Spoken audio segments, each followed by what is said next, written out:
Yes, sir. So, Prithvi, Yes, sir. ready? Start. Yes.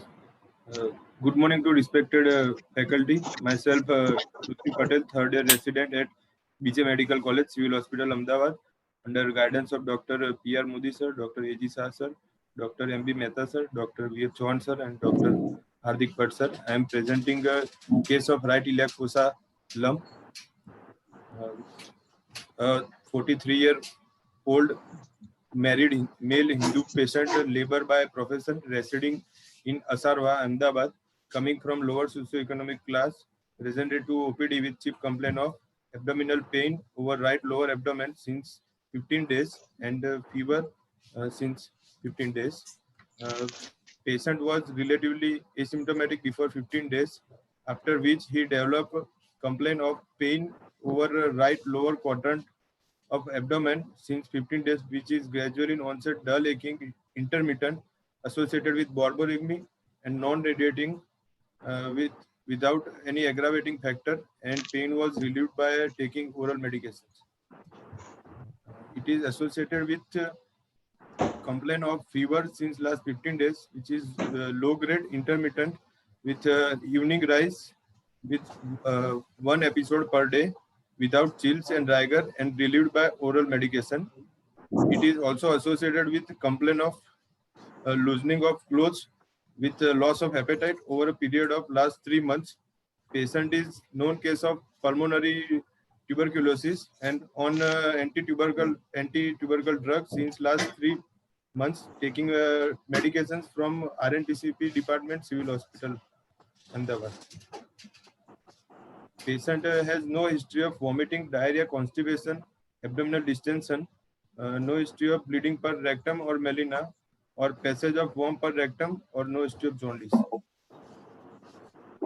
Patient initially went to a private clinic 15 days ago, from where he was given a treatment in the form of oral medication for pain and fever. Then he was referred to civil hospital for further management. Past history: no past history of similar complaint in the past, no history of any surgery, no history of diabetes, hypertension, or previous hospital admission. In family history, patient's father had pulmonary tuberculosis 10 years before, for which he has taken an anti-tubercle drug for a duration of 6 months. No family history of any similar illness or other illness in the family. In personal history, patient is non-alcoholic, non-smoker, with a vegetarian diet, with bowel, bladder, and sleep unaltered. Appetite of patient is decreased. General examination: I have examined the patient with proper light, with proper exposure and consent. Patient is conscious, cooperative, and well oriented to time, place, and person. Patient is fair built and nourished, with a weight of 65 kilogram, with BMI of 22. Temperature was normal. Pulse rate is 80 per minute in right radial artery in sitting position. Respiratory rate is 16 per minute with thoracoabdominal type respiration. Blood pressure is 126 by 80 millimeter of mercury in right arm in supine position. There is no evidence of pallor icterus, cyanosis, clubbing, edema, or lymphadenopathy. I have examined in abdominal examination. I have examined supine position with adequate exposure. Abdomen is flat in shape with centrally placed umbilicus is inverted. Overlying skin is normal with no scars, sinus, pigmentation, striae, dilated vein, lump, or visible peristalsis. Hernial sites are normal. Genitals, back, and spine are normal. On palpation, I have confirmed my inspectory finding on palpation. Temperature was normal with no tenderness or guarding or rigidity. There is a single lump of approximately 12 by 10 centimeter size in the right iliac fossa, in extending into right lumbar and umbilical region.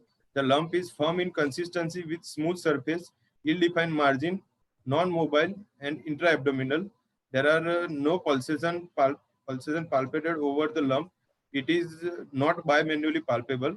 There is no other palpable organomegaly. Hernial site, external genital, and back and spine are normal. On percussion, there is dull knot over the lump with rest of abdomen tympanic. Liver dullness starts in fifth intercostal space in mid-axillary line with liver span of 12 centimeter. There is no evidence of free fluid in abdomen on percussion. Auscultation, normal peristalsis are heard. And digital examination, digital rectal examination, sphincter tone is normal, no palpable growth or pelvic deposit, and finger was stained with normal color. On proctoscopy, no evidence of bleeding or hemorrhage or with normal mucosa. Systemic examination, respiratory system bilateral air entry equal, no rhonchi or crepitation. Cardiovascular system, both heart sound S1 and S2 heard normal, no added sound. And in CNS examination, patient is conscious and oriented. In case summary, a 43-year-old male with complaint of dull aching, right lower abdominal pain with borborygmi and low-grade fever with weight loss with an intra-abdominal single lump of approximately 12 by 10 centimeter size involving right iliac fossa and extending into right lumbar and umbilical region. The lump is firm in consistency with a smooth surface and ill-defined margin in a known case of pulmonary tuberculosis patient.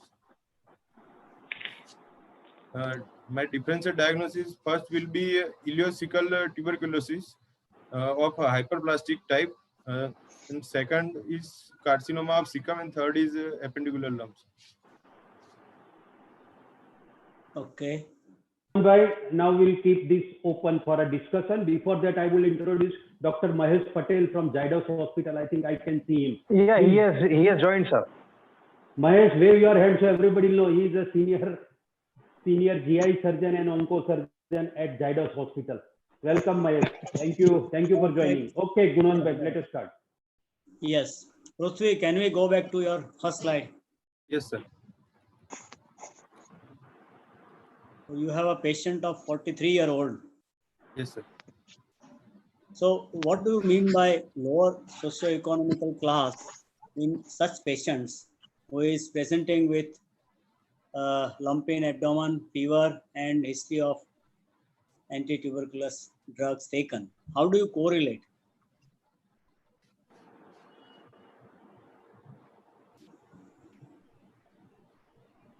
Prithvi, can you get the question? Yes, sir. I can. So say yes or no or whatever.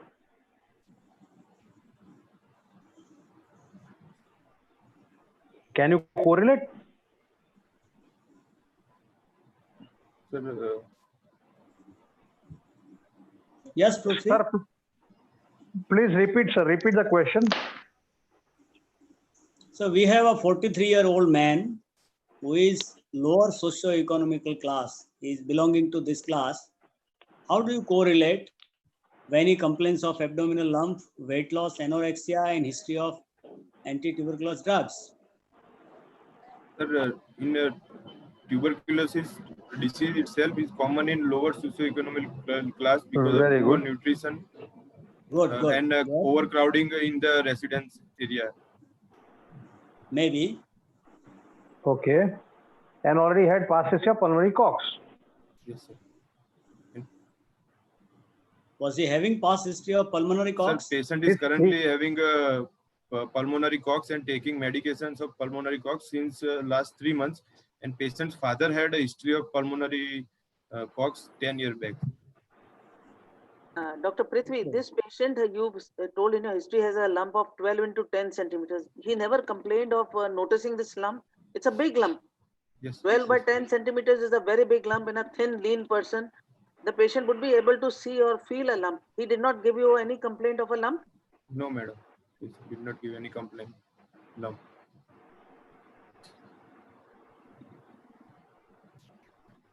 If such a big lump is there, Prithvi, what are the other complaints you expect with a possibility of tuberculosis or malignancy?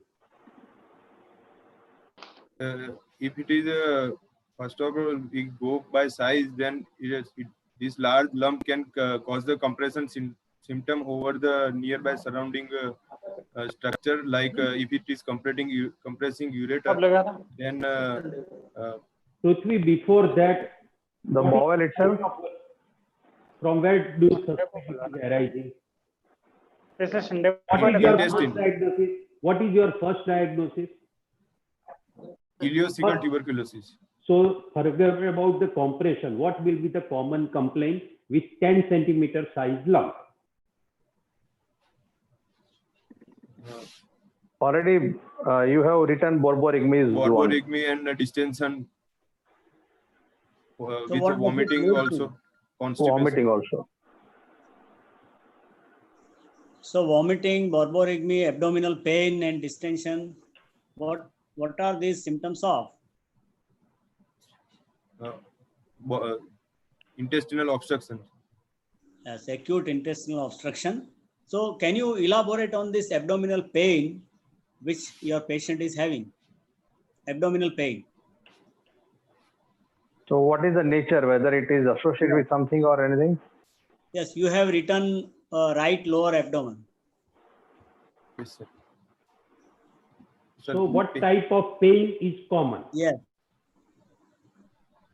Dull aching pain which is gradual in onset, intermittent Yes. which is non-radiating and associated with borborygmi. When you say intermittent, what do you mean? Sir, it is not a continuous throughout the day. It is Yes, mainly you are right. Yes. Go ahead, right. mainly associated with food intake. Yes.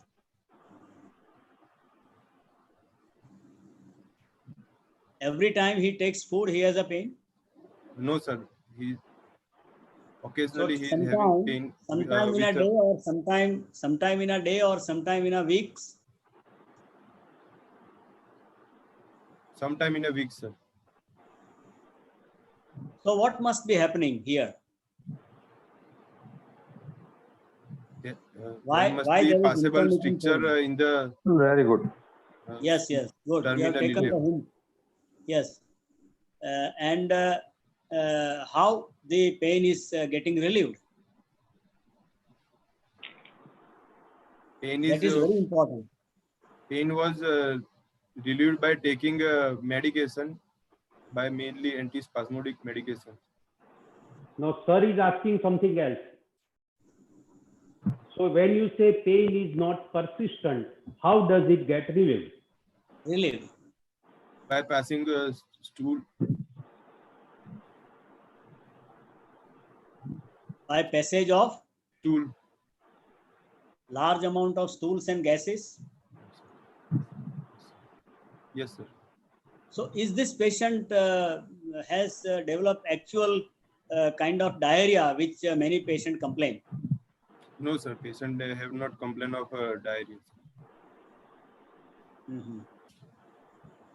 Anytime, Prithvi, do you think that tuberculous intestine patient will develop diarrhea? Yes, sir. It is common in intestinal tuberculosis to develop diarrhea. And may be followed by constipation. Constipation. Dr. Prithvi, you said this patient has a significant weight loss. You are saying No, madam, not significant.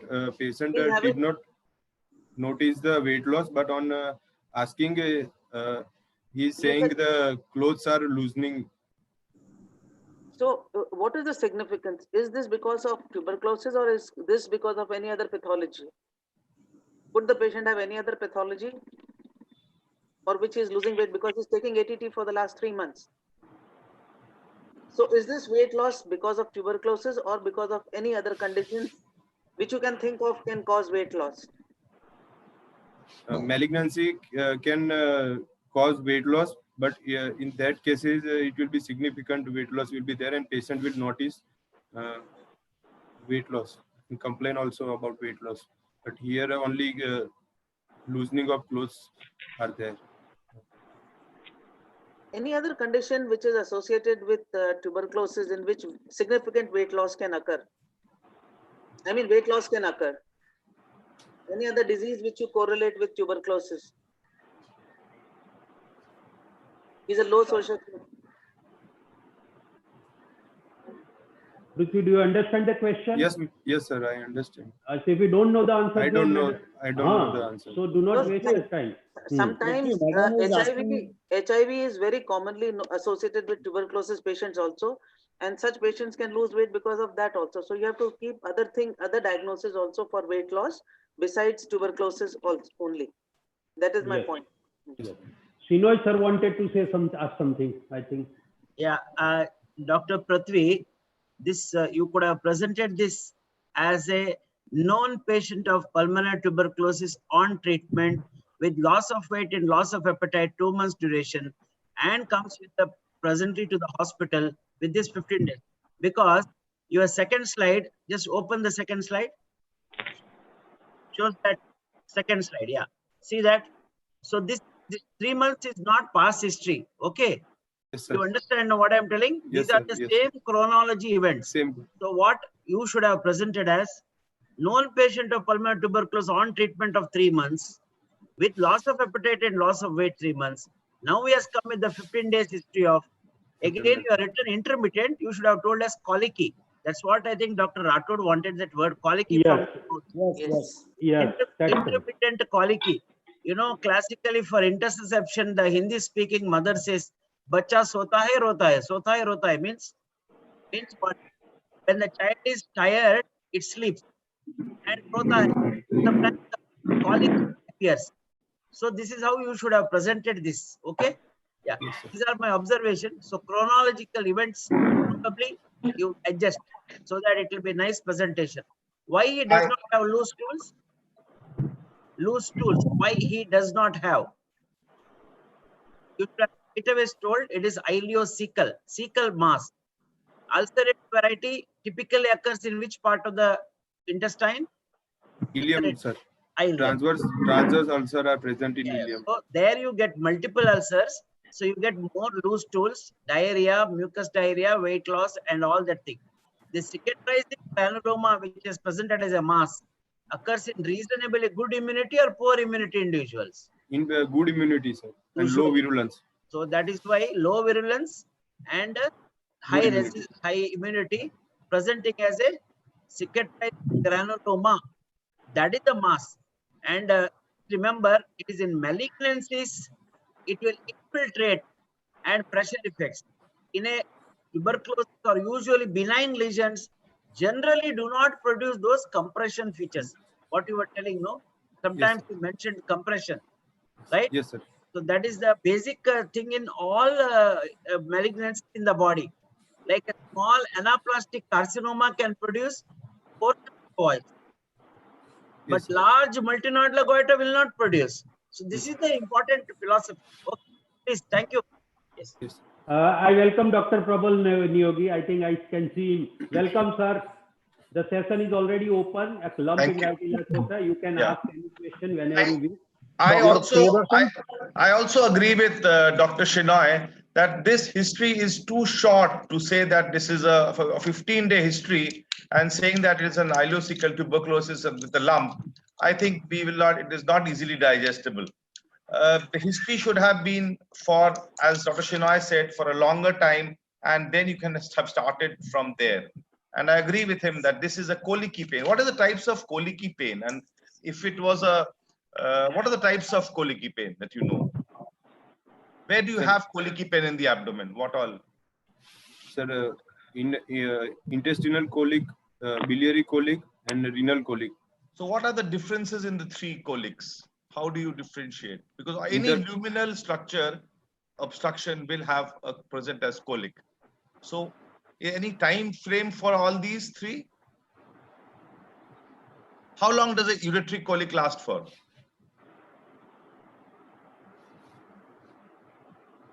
You getting a point? Yes, sir. You can describe a ureteric colic to Dr. Niyogi. Describe the ureteric colic. Ureteric colic will be in location of flank region radiating from loin to groin, and partial relief by compression and complete relief by passing of large amount of urine. No, that is hydrocephalus talking about. So how do you? Yes, sir. Niyogi, sir. How long is this ureteric colic for? Does it last in seconds, in minutes or hours? What is the usual time frame? Sir, in minutes to hours. In minutes, very good. In minutes. How long does the abdominal colic last for? It is usually in seconds. It goes and it comes, right? And how long does a biliary colic last for? That lasts for hours. So that is the usual time frame for this. And whereas in ureteric colic, patient will be writhing in pain and holding that side of the abdomen, isn't it? That is the usual presentation in the course. So I think that thing should be, it should be history should have said it's a colicky pain, not an intermittent pain, right? Okay. Carry on. Any more questions, sir? Gunan bhai, Mahesh, you want to ask something? Please proceed, Mahesh. Next slide. Dr. Priyadarshan? Yes, sir. Good morning. Apurva, Mahesh Good morning. wants to ask something. Oh, Mahesh? yeah, Mahesh bhai, please. Sorry. So, from your history, Prithvi, what is that clinching evidence for you to tell that this thing is ileocecal tuberculosis? From your history and examination, why is your first differential diagnosis as I'll start from age. The patient age is 43. If it is a malignancy, the most 90% of malignancy occur in more than 50 years of age. So age is supporting towards a benign condition. And then patient is coming from lower socioeconomic class with known history, family history of tuberculosis in father, and the patient is also having currently tuberculosis, pulmonary tuberculosis, with not that significant amount of weight loss. Basically, if I tell that this thing is a case of a psoas abscess with a past history of pulmonary tuberculosis, can a psoas abscess be a differential diagnosis for this?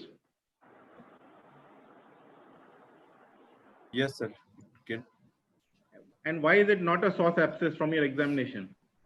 Because sir, back and spine are normal. Okay. And there is no cross fluctuation present in the swelling on palpation. What is the classical feature of a psoas abscess? Examination, as sir wants to know. The lump. No. You can look at the patient from distance and say looks like psoas abscess. In the gait, patient will have flexion at hip joint. Yes. In the posture. Fixed flexion deformity, isn't it? And on examination, there will be a cross fluctuation will be present. See, don't go on telling that cross fluctuation. It is not always present. Only when it goes and forms iliopsoas abscess going into the below the inguinal ligament. Below the inguinal. Okay. Initially, it won't produce typical cross fluctuation. It's difficult to appreciate. Okay. I want to ask you another question. So the same patient with no history of pulmonary tuberculosis, and he's 50 years old. Yes, sir. Will your differential diagnosis change? Just these two things you remove. Sir, if we are suspecting right-sided malignancy and same lump, the patient should have anemia and passage of dark color blood stool with mixed with blood, which is not there in this patient also. They don't present with a dark colored stool. So the simple thing is, if no history of pulmonary tuberculosis and the patient is 50 years, everything else which you presented is the same. Will your differential diagnosis on the basis of examination and history change? No, sir. Remain the same? Yes, sir. Okay. Why? You have to justify yourself now. Because on examination, if the cecal malignancy will be there, there will be a hard consistency of mass will be hard. That's it. Only one. That's why you are saying no. And with altered bowel habit will be there. Prithvi, let me ask the question by different way. Why this is not malignancy? The size of lump is very big. Do you normally find such a large lump in tuberculosis?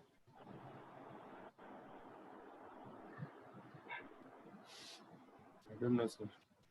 No, no, it is not that.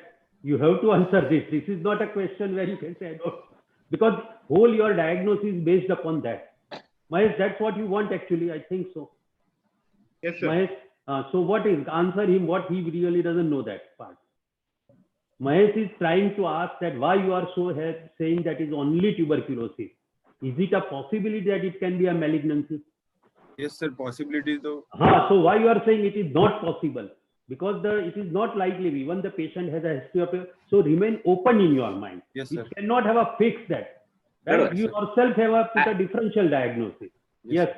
Prithvi, Prithvi, Yes, sir. which disease produce fever, which is a dominant feature in your presentation? Fever. You said fever, no? Yes, sir. So what you should tell like that in the examination, which type of carcinoma cecum? Suppose carcinoma cecum has fever. What do you suspect? Sir, it could be due to perforation. Pericolic abscess. Listen to the question and learn one thing. We are asking to all PG students. When you are asked something, don't say due to. Sir is not asking you the cause. Sir is asking you which type of malignancy it could be. No. I think Dr. Shino has agreed. Sir, what I wanted was, because this question had come now, is it tuberculosis or is it carcinoma? In the history wise only, we are in the history only. So since the fever is there, we think of tuberculosis. I asked him, if it is a carcinoma cecum, how do you explain the fever? Maybe I should have told like that. He is told the answer, it is perforation. That is pericolic abscess. Pericolic abscess. So in that situation, patient will be more toxic. Okay. You should try to understand this also, right? It will have more toxicity. I also wanted to, you as a PG, you should know one other possible, since the other examiner asked you if it is everything is same except no history of TB. That was a question asked to you. Exactly. Maybe with the fever, you should have thought an abdominal lymphoma. Okay. This is a possibility. I'm not trying to say that as a first diagnosis. If it says patient think that there is no tuberculosis, then you have to explain the mass and the fever. Then what are the things you will think of? A lymphoma. That's what I would like to consider. Mahesh, you want to add something? We will go by the most likely possibilities. Yes. You know, so at the age of 40, if you see the trend towards having a colonic malignancy in India also is increasing by the rate of 90% in the age group of 40 to 50. Although common malignancy above the age of 50, but the incidence is increasing. India colonic malignancy is not very common. It's just 8 per 1 lakh. So the possibility of having tuberculosis is higher. That is the first thing. Secondly, majority of people with tuberculosis will present with fever, unlike malignancy. So because of the history of fever, the possibility of tuberculosis is higher compared to malignancy. So I don't think you have to change your first differential diagnosis. Even if the patient was 50 years with no history of pulmonary tuberculosis, you should have still stuck to the first diagnosis of tuberculosis. Yes, sir. Okay, Gunan bhai. And Prithvi, the message is, you don't say if it would have been above 50, I would have said malignancy. You could have said that patient is middle-aged. Rather than taking a cutoff age of 50, it is better that patient is middle-aged and having so-and-so history, fever, all these things which we have discussed. Don't go for a cutoff age of 50 unless you are classifying thyroid carcinoma. Staging rather.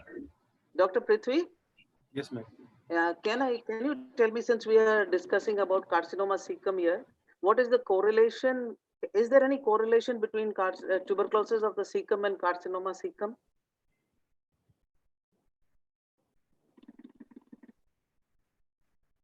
Prithvi, if you don't know, say don't know, immediately. madam. Do not waste anybody's time. I will tell you, in tuberculosis patients, since the immune system is low, sometimes carcinoma, because of that carcinoma develops. And also vice versa, if a patient has carcinoma, if the patient has got tuberculosis, his immune system is low, and underlying carcinoma can become active. And second is when there is patient has got carcinoma symptom, and then because of his poor status, he can also develop tuberculosis. Both the things are correlated. So you should just remember this also. You should know in your presentation. Prithvi? Yeah. Yes. Yes, Dr. Priyadarshan. Yeah. I just have one question. Can it be appendicular mass? Because that's one of the common differential diagnosis of right iliac fossa mass. Can it be a case of appendicular mass? And how do you defend your answer? If no, how do you defend your answer? Sorry, he had put up one of the differential diagnosis, but yes, Prithvi, why you are not first diagnosis? That's why I'm just informing you, sir. Please, your point is very well taken. Prithvi, please. Yes, sir, if it is appendicular lump, then the patient had a history of vomiting, fever, and pain in the umbilical region, which is migrated in towards the right iliac fossa. It is always classically like that. Meaning, if it is not there, can you say for sure that you have ruled out appendicular mass or whatever? No, sir, we cannot rule out. So it can't be, right? Yes, sir. Then how do you say? Sir, he doesn't know. Please, answering. No, I missed it on the initial slides, sir, actually. But patient had this thing, colonic bleed and all that, colonic symptoms. No colonic symptoms, sir. Only borborygmi. Oh, then all you the can more tell, reason that. if you tell the classical appearance of an appendicular lump, you will be able to answer this question. Yes. Yeah, that's what. That's the one. Just tell the classical appearance of an appendicular lump. Yeah. On palpation, appendicular lump will be tender. Yes. Very good. With ill-defined margin. Yes. So anything in history also? History is more important. Anything in history that will tell you apart if patient is definitely having appendicular mass. So what do you do in appendicular? Yes, sir. Yeah, one general just remember as a postgraduate, answering any question start with. Sir, we didn't get you. Sir, we didn't get you. Sir, your net is broken. We are not getting the audio. Then gender of the patient. Then symptom. You hear now? You can hear now, Yeah, please repeat. Please repeat, sir. I was just telling him that while answering a question, just start with the age of the patient, gender, then symptoms, signs, and then you compare your diagnosis with other diagnoses so that you don't miss anything. If you jump directly on examination findings of RF mass, then you are like. I think Sir, he is bit also confused. The candidate symptoms, which are very important in appendicular mass, right? So young male patient. No, the case itself is a confusion. You have to defend all those things. There's no. Can you hear? Yes, now we can hear. Yeah, clear, sir. I think we just stick to history right now. History right now, yes. Yes, and in the history, what I would have answered is that there is no acute onset pain. Appendicular lump, you will have an acute onset of sudden onset of acute pain, right? That is one point. The other point is that you will not have borborygmi in appendicular lump, right? So you can always say that 2 points in history by which I can say it is not an appendicular abscess. We do not go to examination just now. And third point is that patient will have initially more pain. Pain is settling and becoming less. And sometimes patient will give shifting, and patient will also give history that lump has definitely reduced in size. But in this case, patient was unable to actually appreciate lump, so that point is not valid. But the most of the patient will appreciate lump and can say that it has now definitely gone down. So decreasing, because it will be an inflammatory mass, gradually the symptoms will decrease. Yes, Dr. Mahesh sir asked you that suppose there is no history of pulmonary tuberculosis. It fits more in this patient, particularly when you are describing as a hyperplastic tuberculosis. what will be the mode of ingestion of organism? This is love and Billy question. Unpasteurized milk. Yes, very good. Prithvi, answer with lot more interest. Yes, sir. Yes, don't neglect your examiners. That is very important. You are so casual in answering and asking a question. No, you no. Answer properly. Confidence. Confidence. With confidence. No, don't ask in a question mode. You may be wrong or right. That doesn't matter. This is also part of training. So Yes. Sir, sorry. I would like to add over here something. Yes, if sir. you are talking about, as Dr. Andharia said, if you are talking about primary tuberculosis, what are the sites of primary tuberculosis? And is abdominal tuberculosis a primary tuberculosis? What is a primary tuberculosis? When and where does it occur? It occurs in lungs most commonly, then the cervical lymph node directly from the pharynx. Exactly. So there are only two places the primary tuberculosis, right? Yes, sir. How can you get abdominal tuberculosis? One is by, as you said, Dr. Andharia said, by ingestion. And now which bacteria is it? It is not Mycobacterium bovis, sir. Very good. It's bovis. And what is the more commoner method of getting a GI tuberculosis? Sir, by in a known infected case of pulmonary cox, by swallowing the infected sputum. Very good. Very good. Other route is, if it is female, then a patient can get from infected fallopian tubes to abdomen. Good. And what else? And a hematogenous spread. And hematogenous, sir. So there are three modes in which an abdomen. That is how you should answer in the exam. Exactly. All right. The same was Dr. Modi sir was asking you. You should have described this all three in short. In a short way. That is the best way to answer. You can learn. Prithvi, your patient is male patient. So don't bring fallopian tube in the discussion in your patient. Okay. Okay. Oh, yes, sir. General, yes. It was general question. That is for TB peritonitis, not intestinal tuberculosis. Okay. Yes, Okay. Peritonitis. Okay. Right. Yes, Mahesh. See, another thing, the patient is already on treatment for pulmonary tuberculosis. Yes, sir. Why do you think he presented with abdominal tuberculosis? With Sir, your voice is not taking treatment. Why do you think? Mahesh, your voice is breaking. I think there is something wrong with the internet. I think so. Yes, sir. My voice is breaking actually. On treatment for pulmonary tuberculosis from the last 3 months. So why do you think he has presented with ileocecal tuberculosis on treatment? Sir, maybe possible that the patient had a drug-resistant tuberculosis and not responding to the first-line tuberculosis drug on which he was kept. Any other tuberculosis? Have you taken that history? Was he regular? Yes, sir. He was taking regular anti-tubercle drug. That you should have mentioned. He's not a defaulter. I think we should move ahead. Yes, sir. Yes, sir.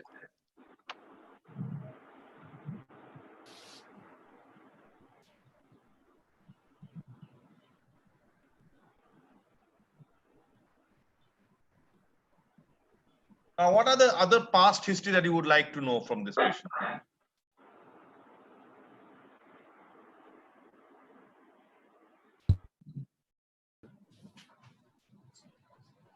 Similar complaint in the past.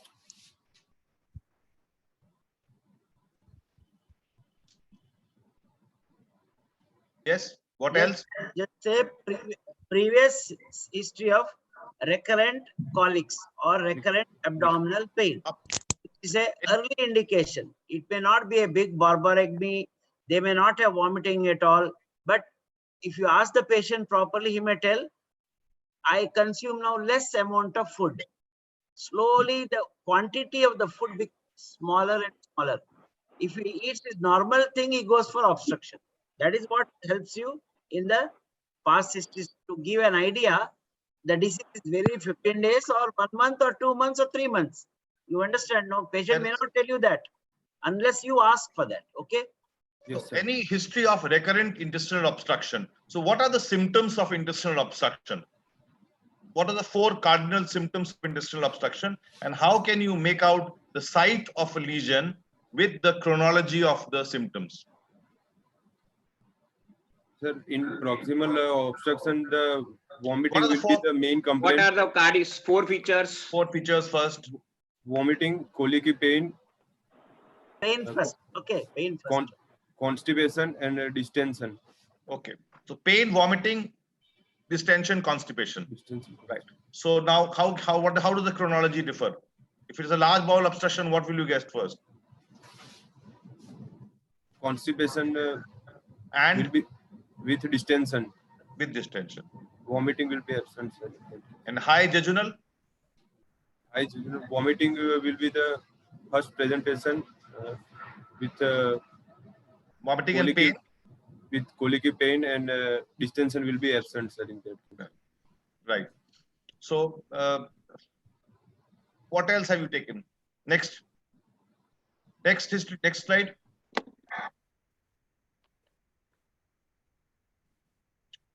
Right. I would like you to elaborate more on the family history here. Since you have put your 3 diagnoses, that is, one is tuberculosis, the other is ileocecal carcinoma cecum.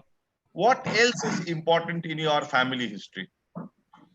Why is family history more important in this case?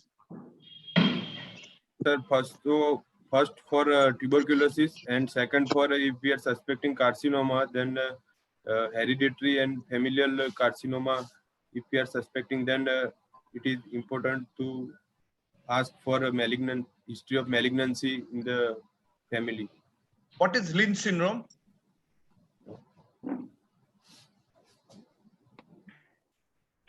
What is Lynch syndrome? We have discussed before 3 days only. Sir, it is a hereditary non-polyposis HNPCC. HNPCC. And what are the other cancers which are associated with HNPCC? There are Lynch syndrome. Lynch 1, Lynch 2, right? Lynch 1, you only have colorectal cancer. Lynch 2, you have other cancers. What are the other cancers that are correlated?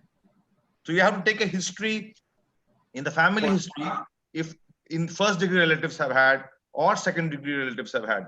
So what are the history that you have asked for in the family?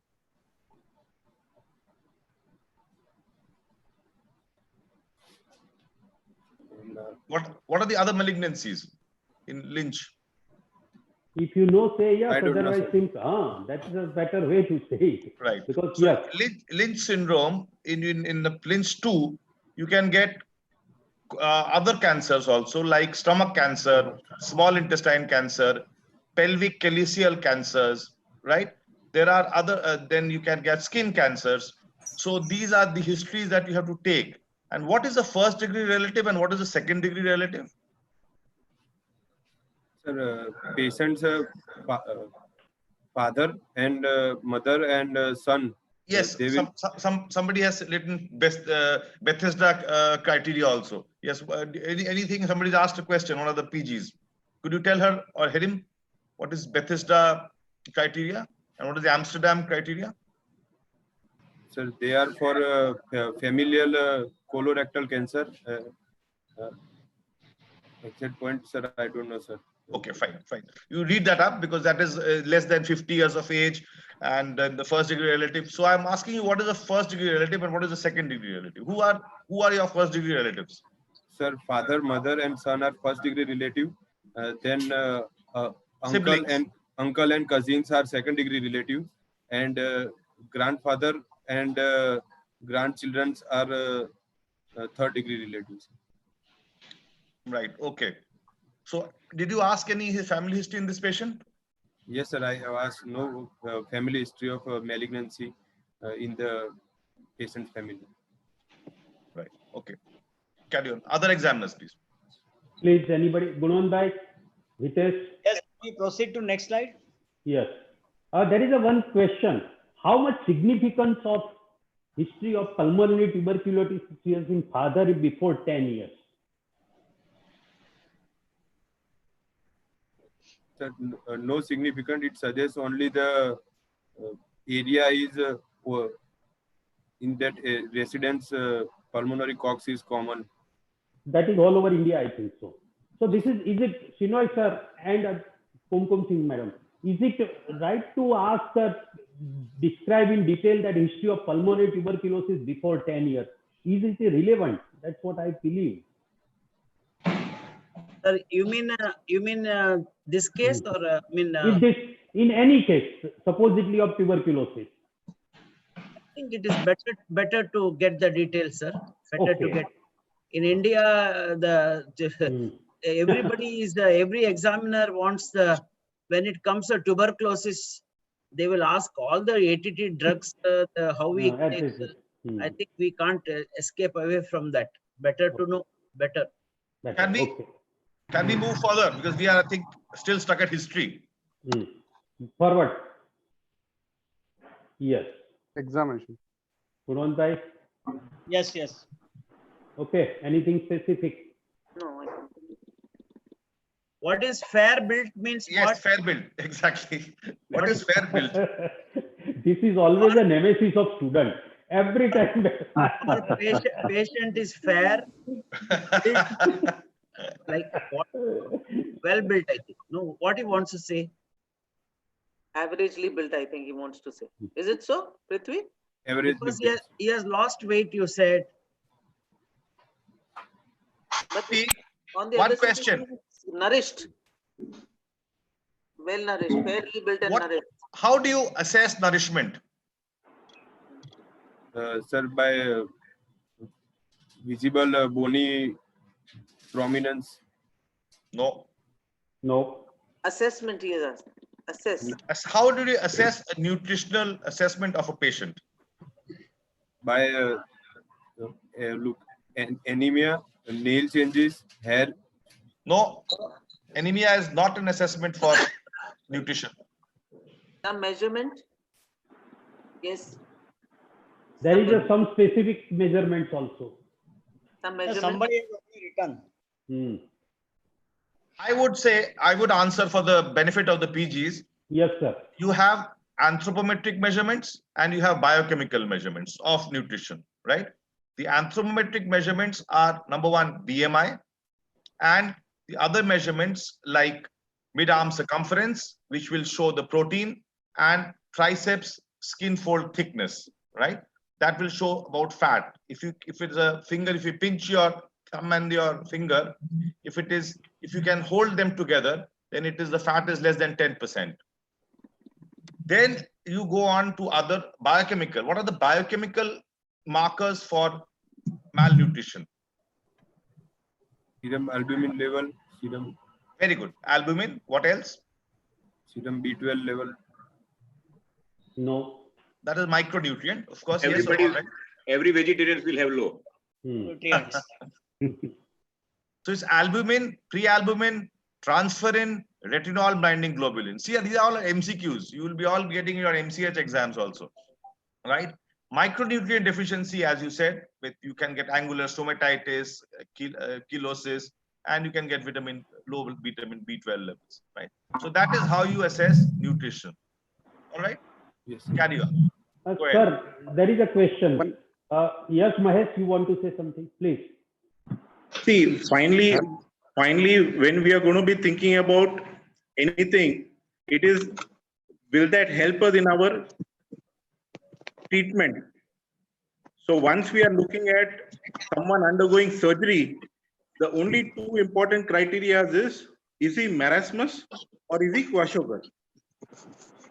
Anyone who is marasmus, we can do however big the surgery is, because that person is marasmic because lack of nutrition. A Kwashiorkor, if he has pedal edema, that means even with adequate nutrition, the body is not able to generate your proteins. So as a fundamental treatment part, if you are anyway going to contemplate surgery or anything in the future, the defining criteria, whether you actually do a surgery, land up in complications, or don't do a surgery, is whether he is marasmus or Kwashiorkor. Okay. So that is very important. Do you see for pedal edema, if the person is thin, that is not a bad thing. But if the person has edema, then that is a bad thing. Okay. Prithvi, the sir actually wanted to say fair is not a proper word. This is just for your information. Sinoy sir, that's what you wanted to say. Patient is averagely built or averagely. Fairly actually, word is not fair. I think that pedal edema is usually, they have mentioned there is no evidence of pallor, icterus, cyanosis, clubbing, and all that thing he has mentioned. Yes, but in this patient, you should specifically look for the neck nodes. Okay, specifically when there is a tuberculous stigma is there in one area, better to look the entire body. It's not necessary only, so look specifically, not a general statement that no lymphadenopathy. Pedal edema, yes, and spinal tenderness should come. Okay.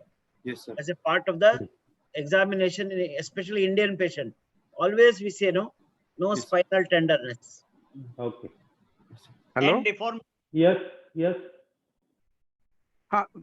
Just one question. Dr. Priyadarshan, please. Yeah, we have discussed about nutrition. So why do you want to assess the nutrition of the patient?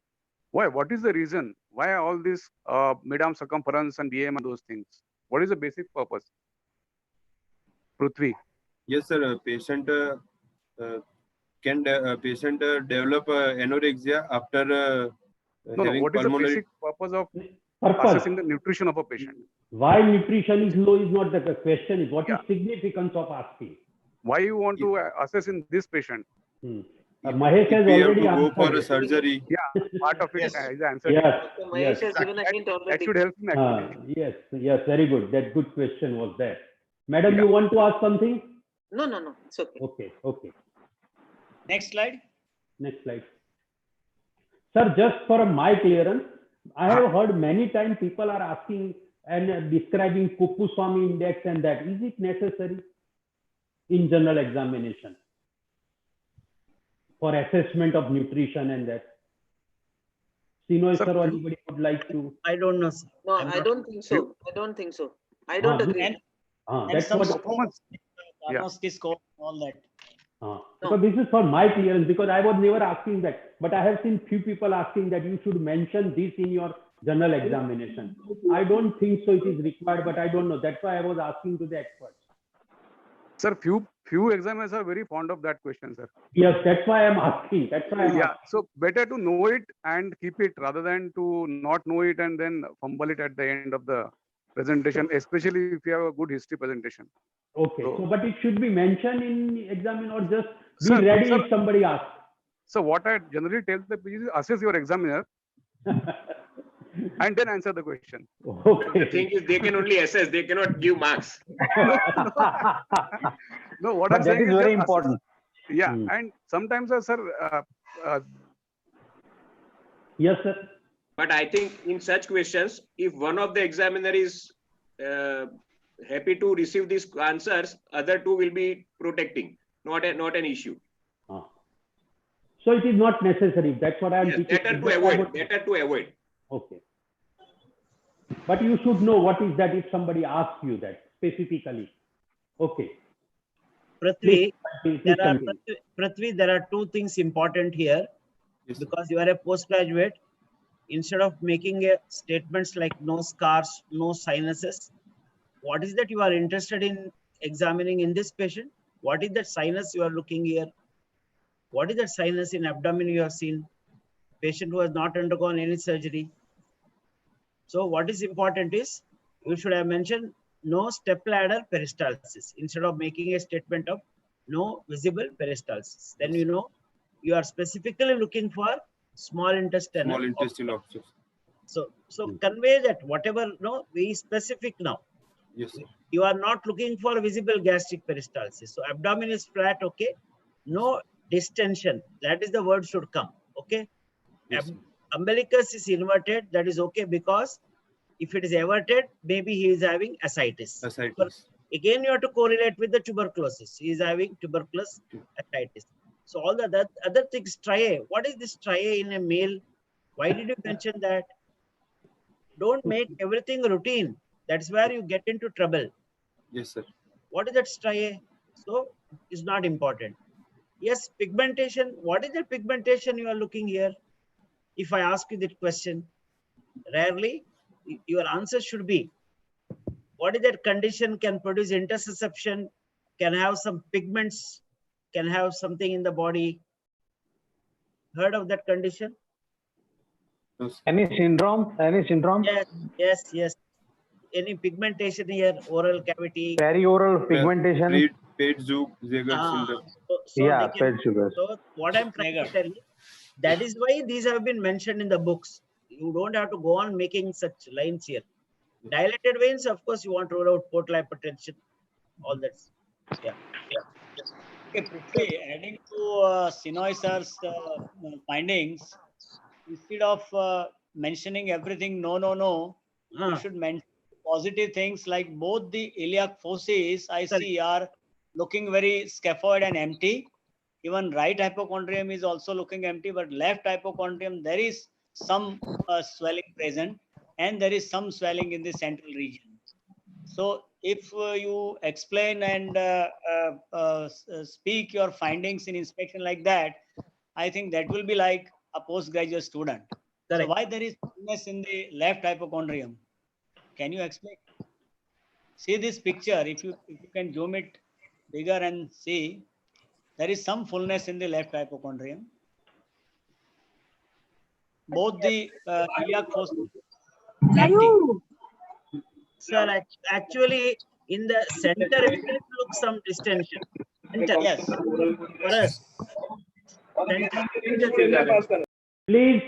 Please mute your audios, other people, please. Prithvi, do you get the question or not? Yes, sir. So what was the question? Central distension is present in this picture, but as the both coastal margins are visible. No, so they are always. So what do you think the cause for the central distension? It's very clear.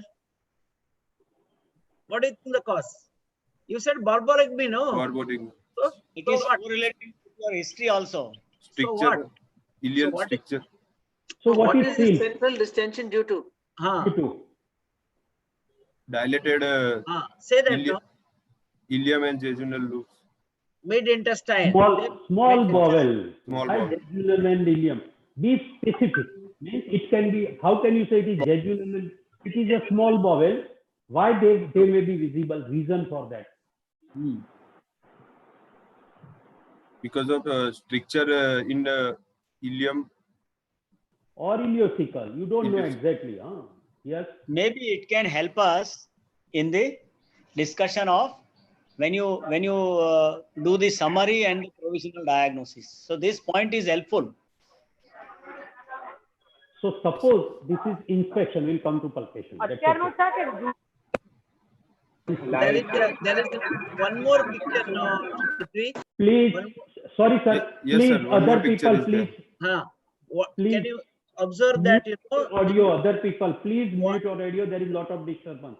Please. What you should mention is intercostal spaces, ribs are very, very visible. What is the cause of that? Weight loss, sir. So you should mention that. There is no mention about that. See that. This is also telling so many things. Yeah.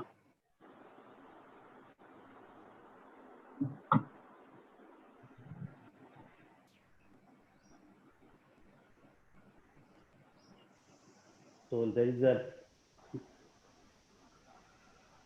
anything in palpation, sir? One or two things. The usually in tuberculosis, I have seen many cases. Surface is not smooth. Okay, it's difficult to say about this findings. That's all right. Yes, sir. Yes, Some sir. kind of because it's a cicatrized granuloma with some irregularity. Number one. Second thing is usually it is mobile because that is how we differentiate from a carcinoma cecum. Carcinoma cecum is usually by the time they come with 12 centimeter, it's fixed. Tuberculosis mobile usually because it's a pulled up cecum. That is why you felt it in the lumbar region also. Okay, such a large mass you have felt it. So usually two findings are unusual in your case now. One is surface, second is fixed. Yes. One more question. If it is a tuberculosis of cecum, ileocecal, where is the common site of lump? Sir, in the right iliac fossa towards the right lumbar region. So it's pulled No, up. you are answering both. It is predominantly in the right lumbar region rather than right Okay, iliac have to be fossa. careful, huh?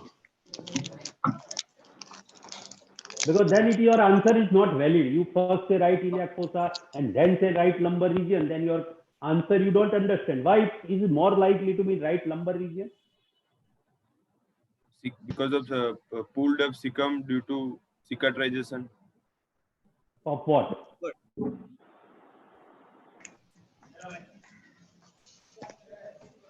So which part become absent in cicatrization? Actually, there is a merging of cecum and ascending colon, and from cecum there will be directly hepatic flexor will be there. So predominantly you will find in right lumbar region. One suggestion to all PGs, Hello? all surgical diseases required to know the pathology little bit, particularly tuberculosis. In any form of your long or short case, you must know the pathology.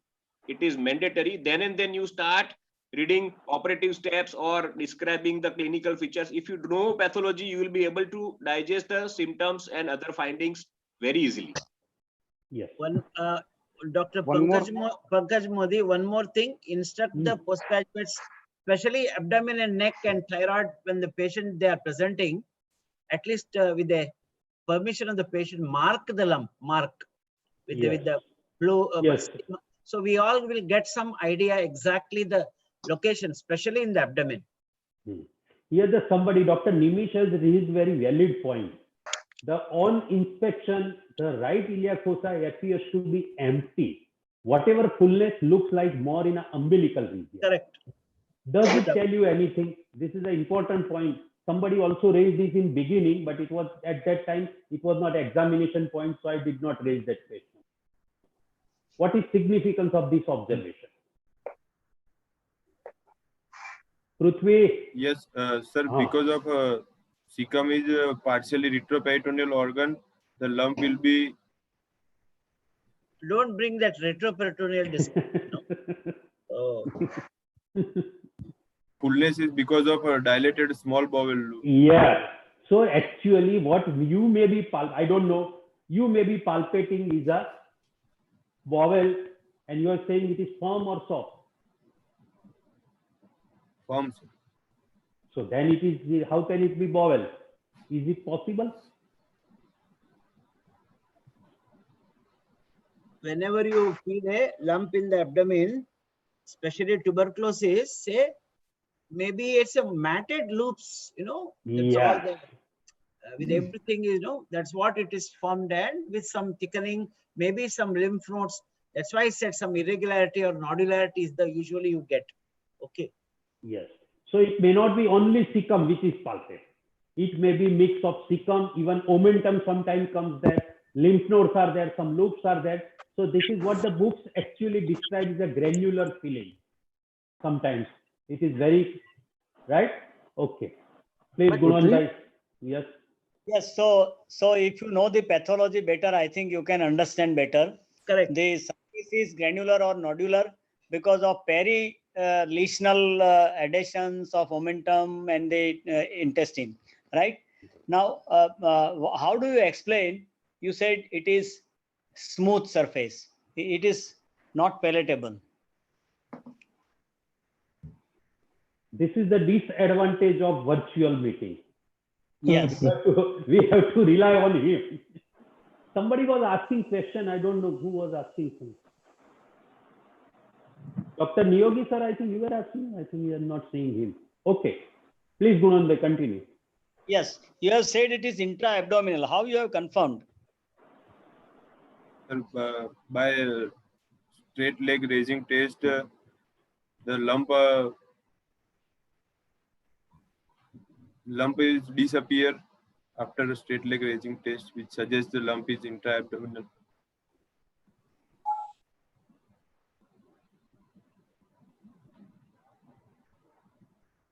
Yes. Yes. Anything? Gunanbhai, I think he is a very specific student. He doesn't want to answer anything apart rather than more than one sentence. So I know him very well. He is always very curt and very short. No, sir, he is a bit tense, I think.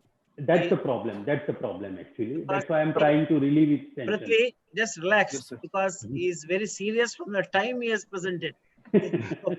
Laugh like Pankaj Modi. Okay. He is tense because I am laughing. Bit tense, yes. Yes, it's okay. Prithvi, don't worry. It's okay. All right. You are doing fine. Hello? Yes, yes, Sir, just one question for Prithvi, sir. Yeah. yes. Sir, we have discussed about obstruction, meaning visible peristalsis being noted in the epigastrium and hypochondriac region. So it is suggestive of some kind of obstruction. That's what Prithvi told. Now, the question is why it is important to know that patient is in impending obstruction. Why it is important to know whether there is a visible peristalsis? How does it change your management? Does it change your management or does it not? Prithvi. Sir, if we are suspecting impending obstruction, we should keep the patient kneel by mouth and Correct. observe for No, passage of letters and stool in the ward. no, my question, see, I'll give you one suggestion. When a question is asked, just spend few seconds on formulating the answer of that question. Don't jump on the answer directly because you tend to miss what I want to ask, that you should understand. My question is, does it change the management? The answer is it may Yes. require early surgery. So you have to Yes. keep that in mind, that patient might go into obstruction, in acute form of obstruction, and patient might land up in emergency laparotomy. So that is one, you need to admit such patients. Second, colonoscopy may be contraindicated in this patient. Two, and patient might directly in maybe 1 or 2 days, you never know.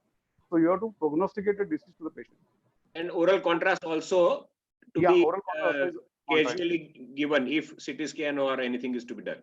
Yeah, or colonoscopy, he might land up in acute obstruction. That's what you have to remember. This is not given in any books, but you need to formulate your own answers like that. Understood, Prithvi? Yes, sir. Okay. Yeah. Sometimes the test is done to see whether the peristalses are visible or not. Did you do that? Scratching over the abdominal skin to see the visible peristalsis. No, I don't think so. We are What we normally do in round, say so only. Tapping over the Yeah. Simulation of the peristalsis can be done. Sometimes peristalsis can be seen after tapping over it. बैठ तू lecture सुन बाकी लोग सीख लेंगे Dr. Rushabh Jani, please mute your audio. Prithvi, yes, sir. can you comment on the mobility of swelling? Yes, you have written non-mobile, but which are the various mobilities you expect in such swelling, and how does it help in the diagnosis? Sir, if a lump is freely mobile, then we should suspect the ovarian tumor, and if patient is female. In male patient, if a lump is freely mobile. Yes, very good. Carry on, carry on. What if the mobility is across from subcostal to RIF, and what if it is up to down with the inspiration?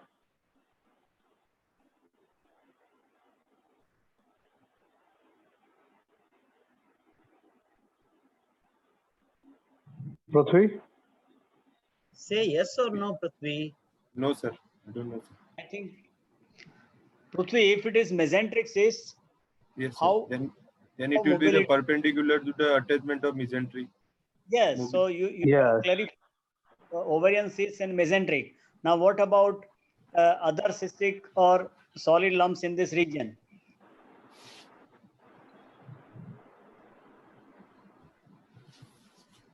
It is extending into the right lumbar region.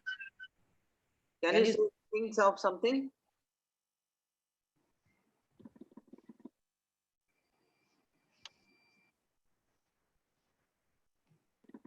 Ectopic kidney could be there. So kidney, how Okay. they mobile? How will Kidney lump? It won't be mobile, sir. Because it is retroperitoneal. Retroperitoneal. Okay. Sir, we will confine now to the abdominal lump due to bowel pathology, and Only. we'll probably proceed and ask time.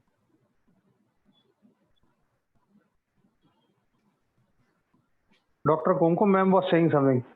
No, I was just asking about the mobility. How will you differentiate it from kidney lump? Pardon, madam. Because this lump is 12 into 10 and involving right fossa, right lumbar region and umbilical. How do you differentiate it from a pendicular lump? Sorry, kidney lump. Madam, kidney lump will be palpable bimanually, and this lump is not palpable bimanually. And the What kidney is the lump, allotment? What is the allotment? when you push the bimanually palpable lump from below, the lump will touch the anterior hand which is on anterior surface, that is called ballotable, and again falls back On the examining hand. on the exam. Okay. Right. Any lump that is bimanually palpable will not be ballotable. I'm sorry to say. Either it is bimanually palpable or it is ballotable, isn't it? Yes, sir. Right. Carry on. Go ahead. We are based. I think we can move on. Yes. Next slide, please.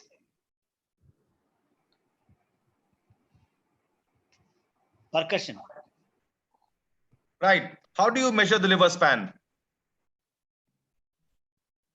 Sir, in mid-axillary line, we start from the second intercostal space, and when the dull node appears, we note the intercostal space till the lower border of the liver, which is dull, and again the bowel resonant percussion note is started. Is it measured in the mid-axillary line or the mid-clavicular line? And what is the normal liver span? 12 centimeter is a normal liver span. 9 to 12 centimeters normal liver span in the mid-clavicular line, isn't it? It's always in the mid-clavicular line. So you start off in the second intercostal space, just lateral. How do you know where the second intercostal space is? By the sternal notch. So you go laterally. The first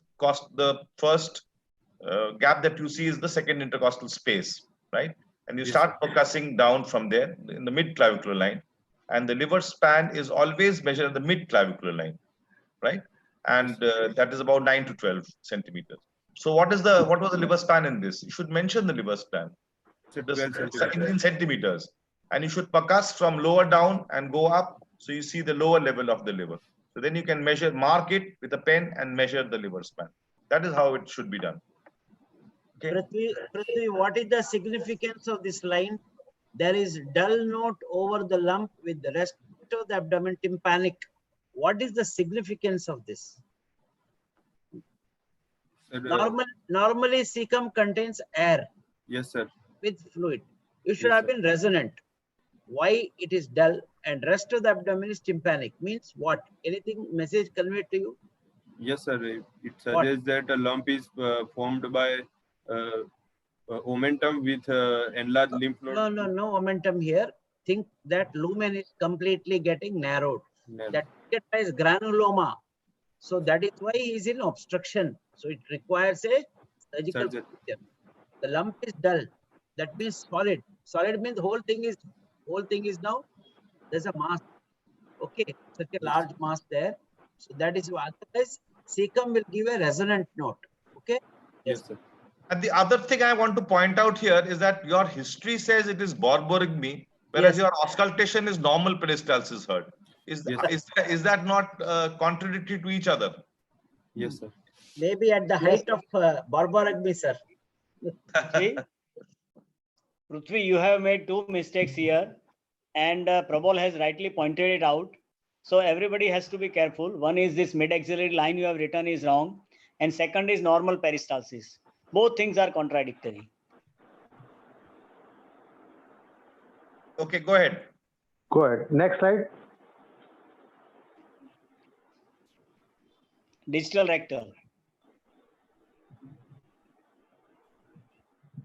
Considering the case of an right iliac fossa lump, what are the other things that you would like to mention here in the digital rectal examination? Sir, fistula in ano. Okay, why do you want to know fistula and ano? Because in tuberculosis and in Crohn's disease, both perianal fistulas are common. Sir. Okay, what else? Very good. Then any blood stain, dark colored blood stain with stool is present or not. Okay, good. What else? Any deposits that you have mentioned? So what is that deposit that you see, and where do you see that? Sir, in the pouch of Douglas, we see the deposits. This is a male patient, isn't it? You have a pouch of Douglas in a male patient? In a rectovesical pouch. So don't make these small mistakes, right? So this is not a pouch of Douglas. It's a male patient. Yes. Right. Okay, other examiners. Next slide. There is one thing I would like to add in for rectal examination. Apart from deposit, Blummer shelf, sometimes a differential diagnosis of appendicular lump, the tenderness through the digital examination, maybe not in a cold cases, but sometimes you can also do that point. Yes, please. Gunan bhai, carry on. Next slide. Next slide. I think let us. Okay. Next. Come to diagnosis. Yes. So the question is, why did you put a differential diagnosis and not the provisional diagnosis?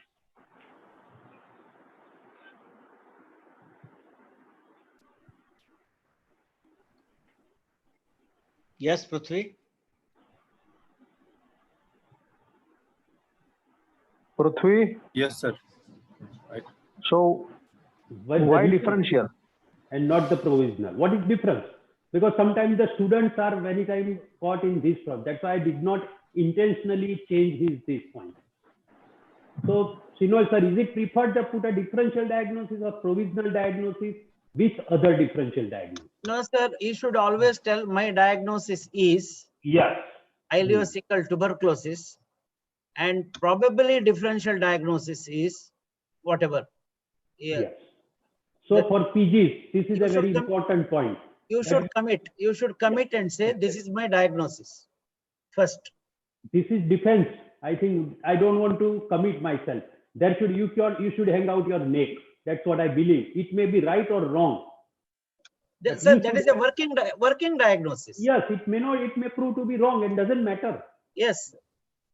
The only there would have been equal probability the differential diagnosis word comes. Otherwise, probable diagnosis, I'll also like to rule out the other one or two. Yes, exactly. Maybe the fourth one, doesn't matter. And you should be able to justify it. Yes, sir. Yes. Diagnosis. Okay, so what is your first diagnosis? Ileocecal tuberculosis of hyperplastic variety. Why? Justify. At the beginning, we are discussing. Now you have reached the diagnosis level. So you have everything. You have a history, you have a past history, you have an examination. So now, what are the points which support your diagnosis? The patient is a known case of pulmonary tuberculosis. Yes. With a complaint of low-grade unigrized fever and weight loss. With associated with borborygmy, and on examination, weight loss is visible with per abdominal examination, ill-defined lump with periumbilical fullness is present.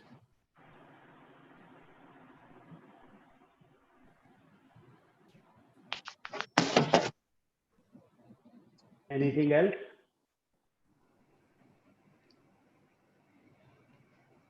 Means this is supporting. Which are the point why it is not carcinoma cecum? So all your points are favoring tuberculosis. Then why you have put carcinoma cecum? Yes.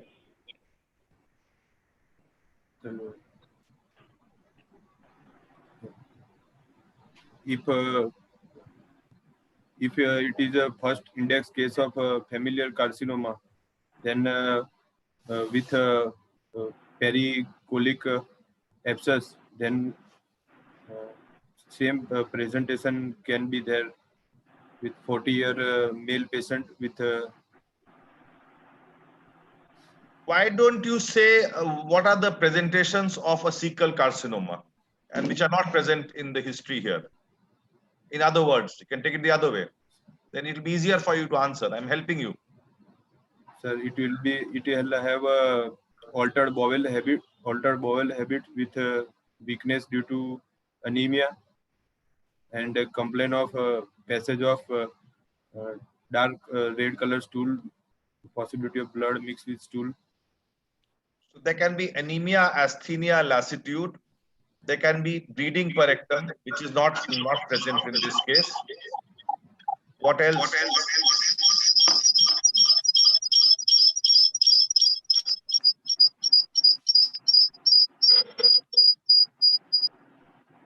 What about fever? Fever is uncommon. So you have to tell all the things little faster in the examination. So this patient has got fever, which is unlikely in unlikely. This patient has got short duration of this on ATT. So like that, a surface of this smooth and firm. In carcinoma, it is hard. This is how you should have gone telling. Sir, how much? Sir, how much time do we have now so that we can maybe? Yes. We can go towards investigation, but I think we have. What time do we finish, sir?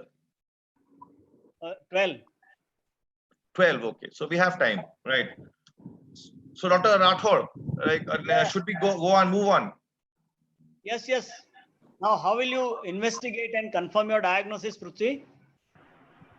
Sir, I will start with blood investigation. In complete blood count, the patient will have lymphocytosis will be present, and don't say unwanted things like lymphocytosis and all that thing now. If you would have told ESR, you would have told like, so that prognostic value. Go straight away, say chest X-ray like that. Don't bring lymphocytosis. Please go ahead. So ESR will be raised. Then in a chest X-ray, patient will have a pulmonary infiltrate with mediastinal lymphadenopathy. Then abdominal. Like to see it. Sir, I don't have some. Don't have. Doesn't matter. But you know the findings, if at all? Yes, sir. Because for the sake of discussion.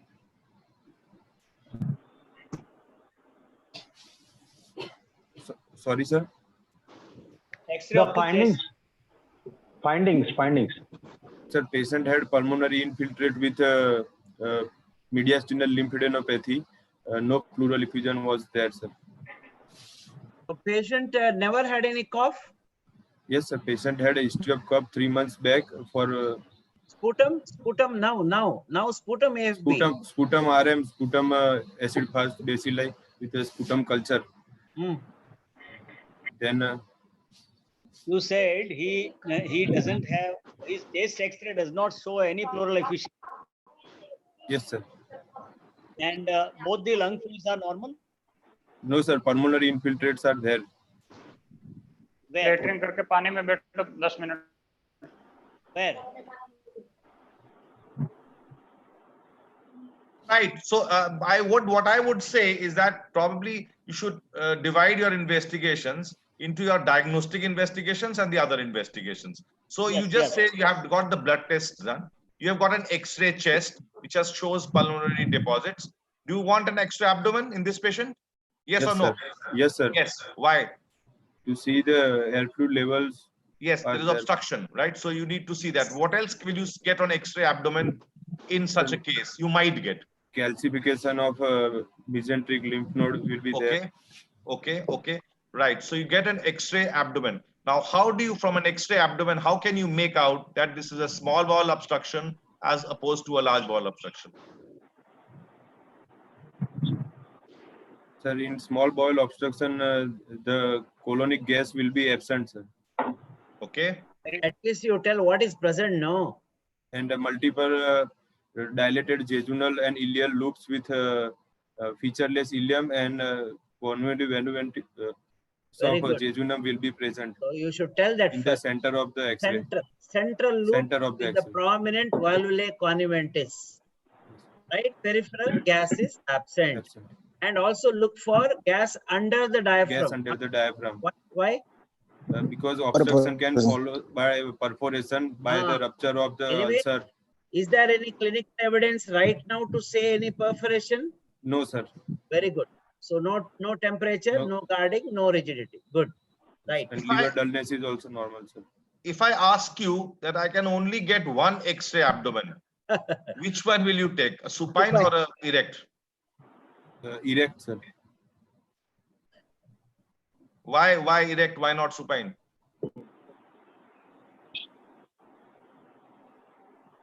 You know the answer? And to see the air fluid level, we have to make the patient. No. In a subtle sign of obstruction, what is the first thing that will appear on the X-ray? Dilatation of small bowel loop, sir. Exactly. So which is better picked up on a supine X-ray or an erect X-ray? Supine X-ray, sir. Exactly. So you get a supine X-ray will give you a better view in the first instance. If you have the luxury, you can get both. Yes, sir. Yes, Mahesh bhai. Prithvi, the entire reason why we take an elaborate history and do an examination is that we subject the patient to the least minimum investigations. Yes, sir. Correct? Yes, sir. So in this case, from all the history and examination, tell me the least minimum investigations by which you will be able to treat the patient. Don't tell me X-ray, sonography, colonoscopy, CT scan, least minimum investigations, because that is the entire point of taking such an elaborate history and examination. Because at the end of the day, if you take an elaborate history and investigation and do all the investigations, it has got no meaning. Yes, sir. So from your history and examination, the least minimum investigations which will help you reach a treatment point. So that will be abdominal X-ray standing. No, it has to give the diagnosis. Why an X-ray now? Will that X-ray come to a treatment conclusion? No, sir. So remove X-ray. Tell me the least minimum without which you can't come to a treatment conclusion. Sir, that will be CT scan abdomen pelvis. Contrast enhanced CT scan. Ultrasound नहीं कराओगे? Will you not get an ultrasound? Is just an extension of a clinical examination, isn't it? So first thing that you need to say is an ultrasound. And I would differ on this because X-ray abdomen, I will get it done because my treatment plan will change if there is really an obstruction which is present. So some people might get an X-ray abdomen, but what you should say is an ultrasound is the first investigation. That's an extension of the clinical examination, isn't it? No, I think Mahesh bhai wants to know only one investigation which will give him the diagnosis and further plan of management. Okay. Right, Mahesh bhai? Okay. Correct. Because so X-ray abdomen is absolutely right. Considering if you are considering it to be an obstruction. Once you have ruled out acute obstruction, you can we have discussed that giving contrast at times is a problem. But if you feel fine, the patient is not, in a very bad stage. If the obstruction is not that much, you can always definitely go for a contrast and then CT. Mahesh bhai, please continue. I think irrespective of all, X-ray abdomen is must. It is as simple as you don't avoid, I mean, miss any digital examination. It has to be there. All examiners will like to have. It may be troubling you if you miss X-ray abdomen. It has to be there. Yeah, sir. But after X-ray abdomen, see, X-ray abdomen will say whether it is obstruction or not. Even in We want minimum to reach required, it is mandatory. Yeah. So Mahesh Bhai is talking about going to a diagnosis and starting treatment. But Apurva, what I would like to differ is that he is right, but I will not consider this complete without ultrasonography, because yes, it is a very important, even if it is a bare minimum investigation, Mahesh will always think in terms of oncology. We should think in terms of a general surgeon. The point, and from exam point of view, don't get this message that straight away you should go to CT. Yes, Mahesh, the question was valid in form of that if one investigation, CT with contrast. But for a general surgeon and exam point of view, for PGs, the X-ray abdomen, ultrasonography, and then we will decide whether first CT or first colonoscopy. That will come to that later. That's what, Proval, I think I would agree with you that. Yes. For PGs, it is mandatory. Sir, I have, if this type of questioning is important, because if you ask only one investigation, I will tell sputum AFP. If it is positive, enough for me. So that is not the way how we treat the patient. So, so this is how we will start with the blood investigation to say ESR, anemia may be there. So chest X-ray make sure infiltrate, sputum AFP positive. Then why you need all the other investigations? Is an obstruction, go and open under the ATT umbrella of ATT. So ultrasound will do. Ultrasound guided FNS also is possibility there. So I think we can't say that only one investigation. What it is. So ultrasound, what are the findings that you will get? Yes, what do you expect to see? That's the way it is. Yes. Prithvi, ball is in your court. What are the findings you see in ultrasonography and you expect in this patient? What all will you see? Sir, ileocecal thickening with pulled down cecum with enlarged mesenteric lymph node, mainly in para-aortic region with minimal fluid in the peritoneal cavity. And anything about mesentery? So you have these findings, no? Thickened mesentery. Yes. So what is the impression at the end of ultrasonography? You have got an ultrasonography report, Prithvi? Yes, that's what he has said, I think. No, he was saying I would prefer you to answer in a better way, the ultrasound findings. What we have to say in an exam for other PGs also, the organ of origin, number one, right? Yes. Then you see what are the other things like mesenteric thickening. Then you see lymph nodes. Then you see for any ascites. Then you see the liver status, because you are still not sure it's TB or not. So these are the things that you have to tell us. Like, this is what I will see. So that examiner knows that you know, and you have a broad mind, right? So in this patient, what is the ultrasound report? Sir, it was saying thickening of the terminal ileum with cecum with mesenteric lymphadenopathy and thickened mesentery with minimal free fluid in the peritoneal cavity with normal liver. Good. So now with this finding, what is your next investigation? Yes, that's how you go. Yes. Sir, I would like to go for colonoscopy in this patient. Yes, good. I would also do a colonoscopy. Why not a CT scan and why a colonoscopy first? Sir, in CT scan, we give contrast enema that after that, we cannot. No. That is not the reason. That is not the reason. What is the reason? The luminal survey of the colon will be better done by colonoscopy, and we can take the biopsy also to prove our diagnosis. So what are the advantages of doing a colonoscopy? What are the things that you will be seeing in this, and what as compared to a CT? intraluminal status can be seen, or any other synchronous lesion can be ruled out with tissue biopsy. Tissue diagnosis also can be done with the colonoscopy. Madam wants to say something. Yeah, actually I was muted, so I couldn't answer. I wanted to ask him in sonography. I'm sorry to go back again. Yes, You will see two important signs which you have missed in telling about sonography. One is a club sandwich sign, that is fluid between the loops of intestine. It is classically described as a club sandwich sign. And specifically in ileocecal tuberculosis, you see the pseudo-kidney sign when the cecum is pulled up towards the right hypochondrium. So whenever you talk of abdominal tuberculosis and sonography, you should just say, besides the thickening of the bowel loops, the lymph nodes, these two signs are also important to note. That's yeah. I was actually muted, so I couldn't come back that time. Okay, thank you, madam. I saw that you were trying, that's why I asked. Okay, hello. So that is that is a very important pseudo kidney. What is it? What is that?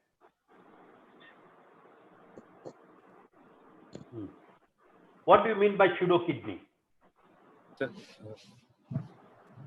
Cecum will be pulled up, and string of air will be seen in the terminal ileum, which look like a kidney and a ureter. That's why it is called a pseudo kidney. Pseudo kidney commonly when do you see? In which condition normally you see pseudo kidney? It is a more of a malignancy. If Mahesh is there, I can discuss with him. Mahesh bhai?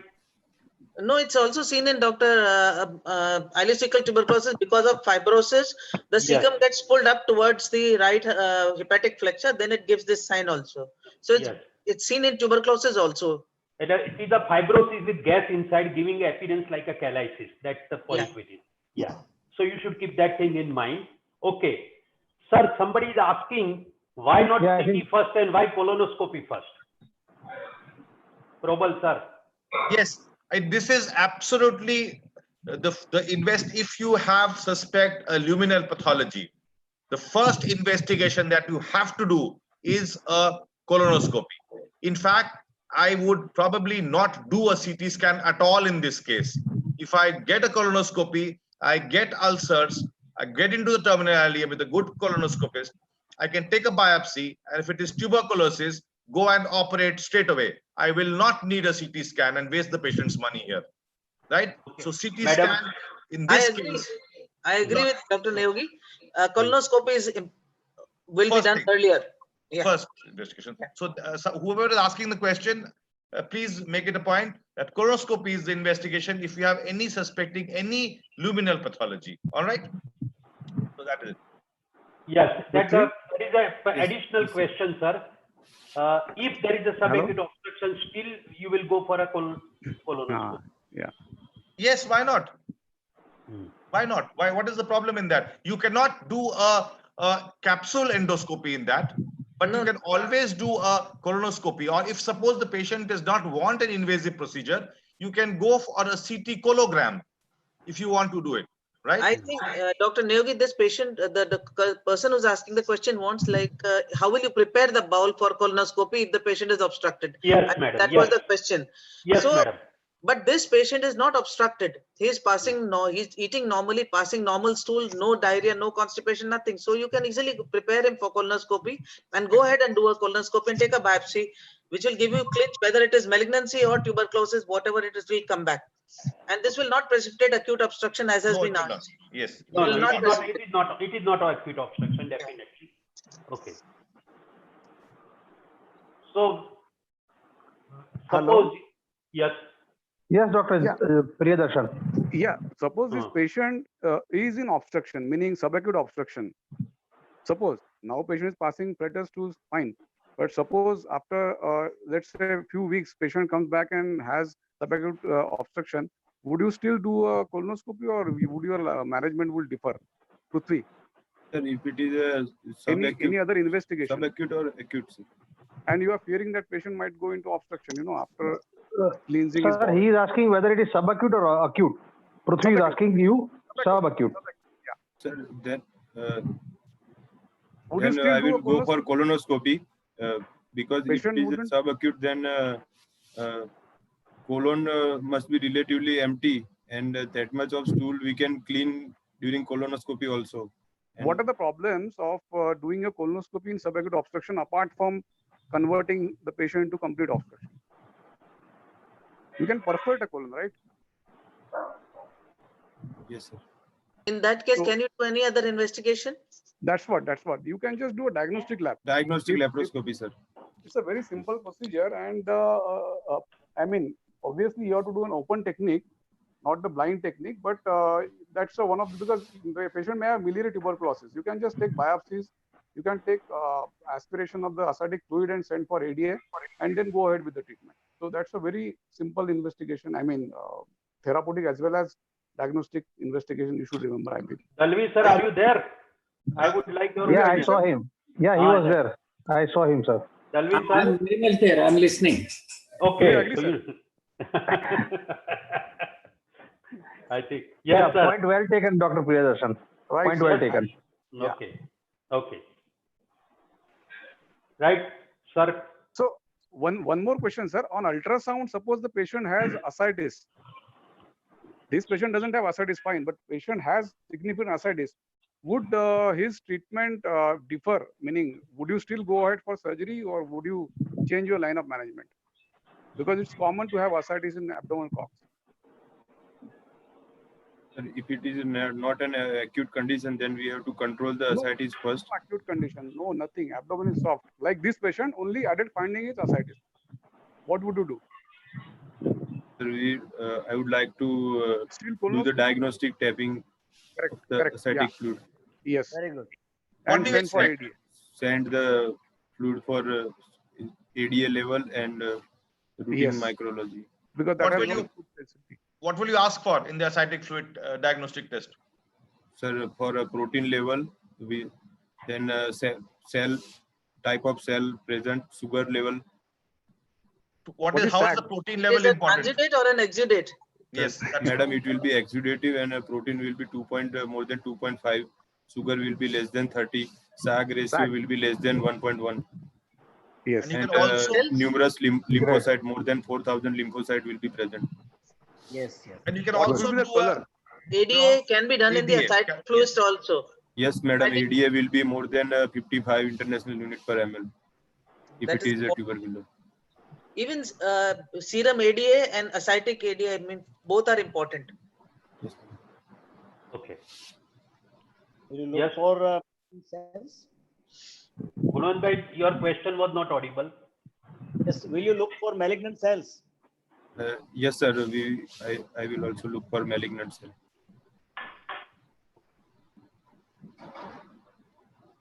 Yes, sir. Anything you would like to ask further or? So CT scan, Will you CT like scan to be done or not? Madam, you were asking something? Yeah, will you like to culture the ascitic fluid which you get? Sir, madam, it is very less likely to be present. Mycobacterium tuberculosis are less likely to be present in ascitic fluid. We will send, but it won't come positive Yes, in ascitic fluid correct. because It is they does not grow possibacillary. possibacillary. Yes, it is possibacillary, so you may not get adequate fluid, but yes. But- What are the media on which you do cultures? LJ medium. LJ media is there. What is the latest media that we use now, Yeah, which has got a better yield and higher chances of culture? LJ takes 4 to 8 weeks. Anything Yes, earlier, time wise. On time. I don't know, sir. That is Backtech. Brahmastra. Backtech. Backtech. Backtech. It is now become very useful in an era of MOTT, mycobacteria other than tuberculosis. That backtech is very important. Yes. Backtech gives in 24 to 48 hours, but PCR also gives it still lesser time, in around 24 to 48 hours. Yes. Yes. So you can try these two new techniques also. Also now, Prithvi, one thing. Prithvi, one thing. Supposing you say that the patient is subacute obstruction, he is eating well and passing stool and flutters. You have gone to a diagnosis of ileocecal tuberculosis. Apart from starting an AKT, what else you would like to explain to the patient? Apart from the Steroids we have to routine, add to apart, prevent no. Apart from the pathophysiology of disease, how will the disease progress? What will you tell you? What will you Explain him. If something like this happens, come back. Sir, patient will develop obstruction because of healing of ulcer. Right, right. By So treatment. Yes, yes. So we have So to AKT explain the will, patient about symptoms of obstruction. If yes, he should not run away to another doctor. कि sir आपने तो दवाई दी तो बढ़ गया. Right? Yes, sir. Treatment will precipitate obstruction. Yeah. Now, the question is that everything is pointing toward tuberculosis, right? Suppose the same patient, you feel that, or you have done ultrasonography and there is a possibility of malignancy. Would your investigation pattern change or will remain same? Will remain same, sir.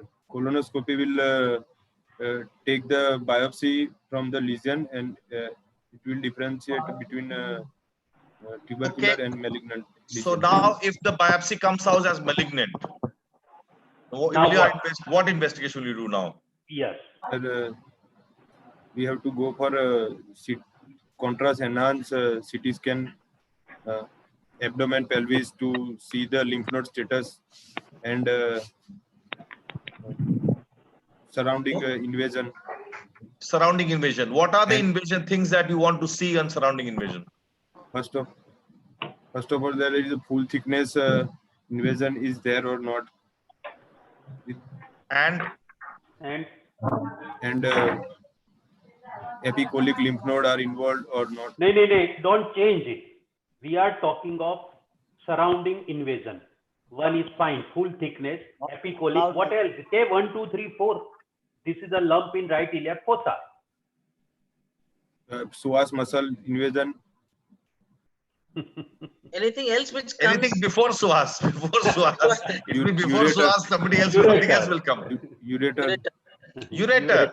So you have, if there's encasement of the ureter or is stuck, you have to get your urologist into a picture. You have to get a preoperative stenting. Preoperative ureteric stenting. What else? What are the other invasions? Here also. Yeah, even in lecture we have a urologist available, sir. We have got urologist and he's waiting to pounce on the invasion of ureter. Yes, Himanshu bhai, please. Gonadal vessel. Gonadal vessel is not very important. What else? Other invasion? Another important organ which you have to see.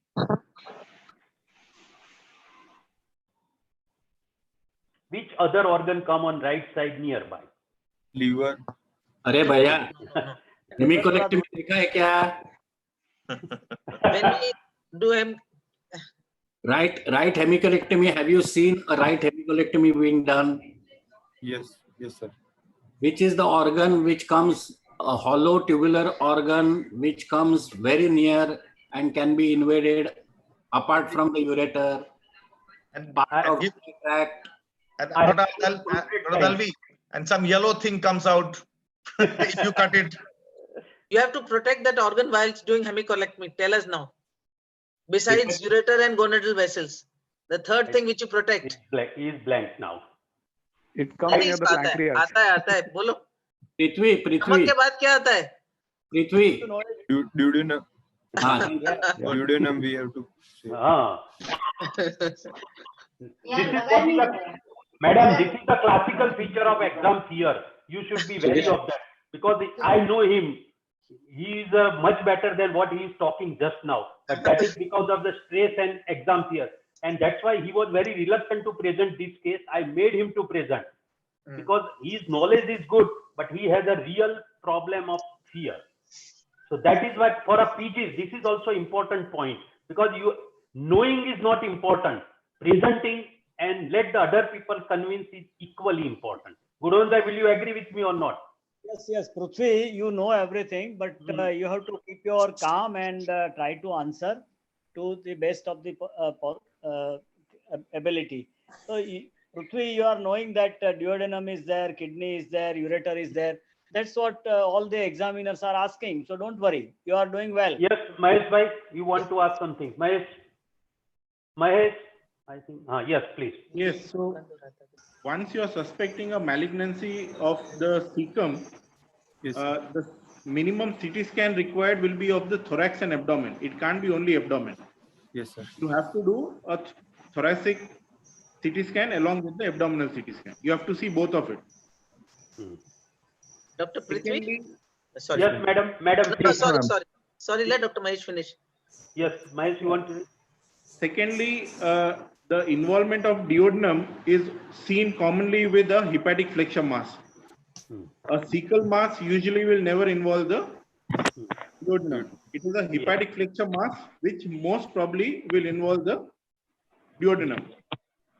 Okay. Yes, madam, you were saying something. Yeah. Now, suppose we decide to take this patient for surgery, if he comes later, pre-operatively, would you like to prepare the patient? What preparation would you like to do for this patient? He's fairly well built and nourished.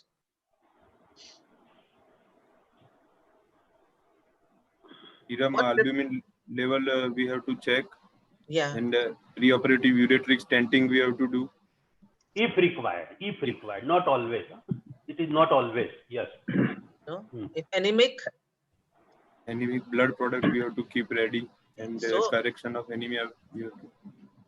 Correction of anemia, albumin, hypoalbuminemia has to be taken care of. You have to prepare the patient for these two things because this will hamper your healing process. Anastomosis. These two are poor, then the healing would be affected. So you have to see that these two things are well in order before going for any surgery. And ureteric stenting you have already said, right? Yes, one question, would you need to do a bowel preparation in a right-sided colonic surgery? In a generally, and in this patient, two scenarios. Yes or no? What do you do? See, you answer what you do and what you have seen. Don't get, you are doing very well. Why are you getting so psyched? If it is a obstruction present, then we cannot prepare the bowel. Prithvi, Prithvi, normally if there is a right side hemicolectomy is planned, we give Pegleg? Yes or no? Yes, sir. We give that. If obstruction is different thing. In obstruction, whether it is right or left side, you never do that prepare. Probably you want to ask the same thing or something else. What I want to make it clear for everybody also and the PGs that of course, if there's an obstruction, then there is no chance of giving a bowel preparation. You will never do it, right? Because it will lead to an obstruction. If there is no obstruction, and if it's a normal patient, there is no signs of obstruction, at least I do not prepare the bowel for the right-sided hemicolectomy. For left-sided lesions, though the literature says that you don't need to prepare, but we still prepare the bowel for left-sided colonic surgeries, especially laparoscopic ones. Yeah. Nowadays, according to IRAS also, bowel preparation is not to be done. It has to be avoided in acute or elective both. Absolutely. It has to be avoided because of there's a lot of papers, lot of research, and it has been now abandoned. Even as the IRAS protocol, it is not there. Yes, So that's what.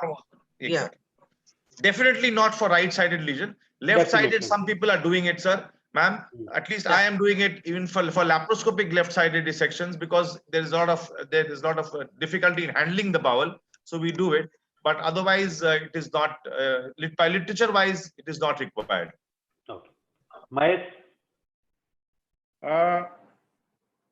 See, all these studies have been done in the Western literature where they have very less roughage in their diet. 10 मिनिटांनी phone करतेस. Our diet is full of roughage, so I would prefer to do a colonic preparation, whether it's right or left, if it's possible, because our bowels are usually loaded with stool, and it's a lot more comfortable to do a surgery with an empty bowel. So, because all these studies are with the Western literature, it makes sense for them that even without, but it's technically a lot easier to do a surgery with an empty bowel. But for PGs, we should be talking what was given in the protocol. Laparoscopically, yes, I agree, sir. This is a point of contention. We agree. I agree. Laparoscopic, yes, bowel handling is easier. But sir, for right-sided lesions, hemicolectomy, I at least have never prepared a bowel till now. Dalvi sir, final word, please. No, I'm not a final word. I want to say to the PGs two things. Number one out of the 4 examiners will like the bowel to be prepared for sure. And you are going to be caught in a web. So what I would suggest is when you prepare a patient for a right colectomy, Number one is preoperative nutrition of the patient should be corrected. Number two is, as far as possible, you would like to have a bowel which is empty. Now, how do you prepare a bowel which is empty in a patient of subacute obstruction? You cannot do it. So maybe 2 or 3 days of keeping the patient on liquid orally will give you a good bowel in hand. Third, whether you want to prepare the bowel or not, as I said, one of the 4 examiners is going to like you to prepare the bowel. So irrespective, you can just say that I would like to have the bowel empty and good for anastomosis. Let one of the 4 examiners ask you about bowel preparation. You can talk about bowel preparation, and the other examiner is bound to ask you what in today's lecture it is suggested. That time you open out and say that literature says that bowel preparation is not necessary on the right side of the bowel. So these are intermediate things which are going on right now. Some people like to prepare bowel, some people don't like to prepare bowel and are going after the literature. Just now you are saying that two examiners don't want the bowel to be prepared. The third examiner wanted the bowel to be prepared. So this is what is going to happen, and you got to wriggle out of this situation, as I said. Thank you. Well said. Okay. Hello. Yes. Yeah. One more thing. Apart from colonoscopic biopsy, what else would you like to know on colonoscopy? That synchronous lesion is present or not. How does it differ the management? So if synchronous lesion present in left side of colon, then we have to do total proctocolectomy. Yeah, depending on the lesion, if it's a polyp, then polypectomy. If it's an invasive one, then you have to take that out, right? Yes. So that is very important thing. And if you have patient in subacute obstruction where you can't do a colonoscopy, then how do you manage to look for a synchronous lesion? You can't put a scope there. Then doing a colectomy, right? Colectomy for CA cecum wouldn't be suffice if there is a synchronous lesion on left side, right? Yes. So how do you know about it? Sir, he doesn't know. He By don't palpating the colon intraoperatively. Yeah, preoperatively first CT would suggest. If there is obvious lesion, there the CT comes in picture, one of the indications. And then obviously intraoperatively palpation or on-table colonoscopy, which is actually not advisable, but you can do that with a added risk. And once you rule out, then you go for the definitive treatment. Is it done, sir, on-table colonoscopy? Very rarely, sir. And they don't advise it, but then I feel that very, very difficult and not very advisable. But then otherwise you follow up postoperatively. Yes, Prabal, sir. A very good investigation is a CT cologram, sir. It is less used now and it is uses increasing gradually. If somebody does not want an invasive procedure and does not want a colonoscopy, pseudocolography is a good investigation. And now the pickup rate is being seen to pick up even 6 millimeter size polyps also on that. So that is quite a good investigation as well. Dalvi, sir, you wanted to say something? Yeah, I agree with Prabal about colonic reconstruction after CT scan is a valuable investigation. It actually is what I would call it as a virtual colonoscopy. And, that gives you. But in absence of all these, please go to age-old barium enema. That is one investigation before trying to palpate intraoperatively. If nothing is available, you are in a village, CT scan is not available, barium enema definitely will be available. So keep that in mind. Just because nowadays it is not practiced does not mean that the investigation does not exist.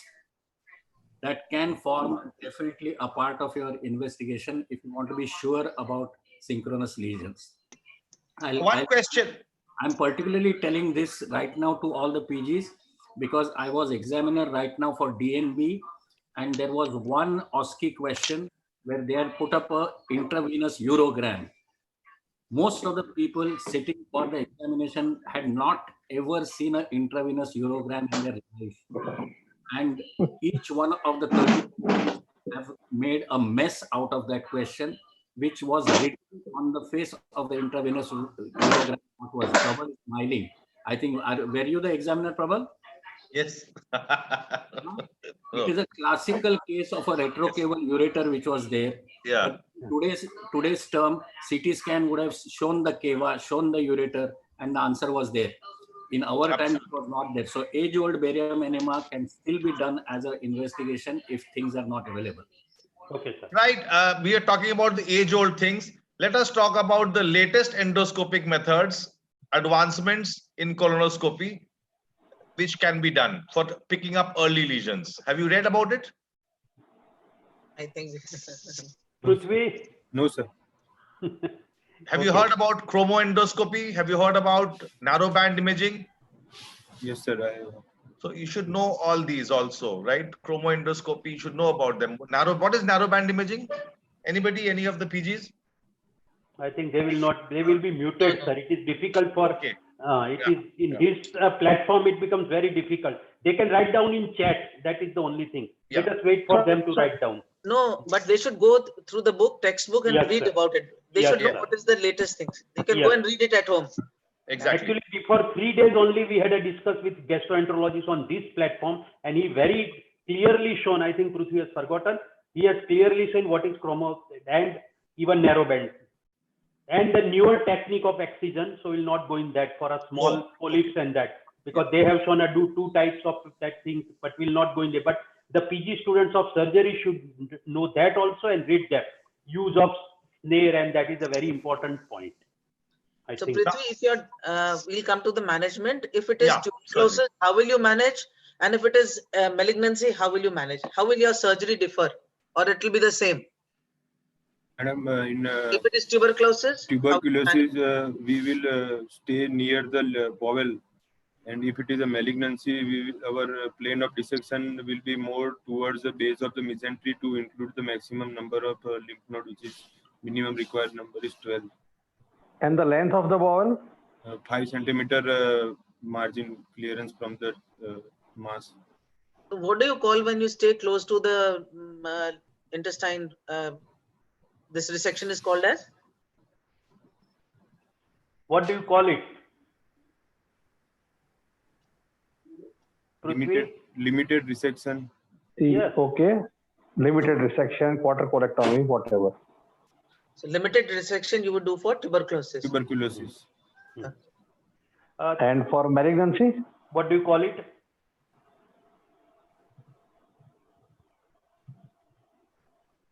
In cecum, you take a part of ileum, you go all the way up to the colon, transverse colon. What do you call it? Right hemicolectomy.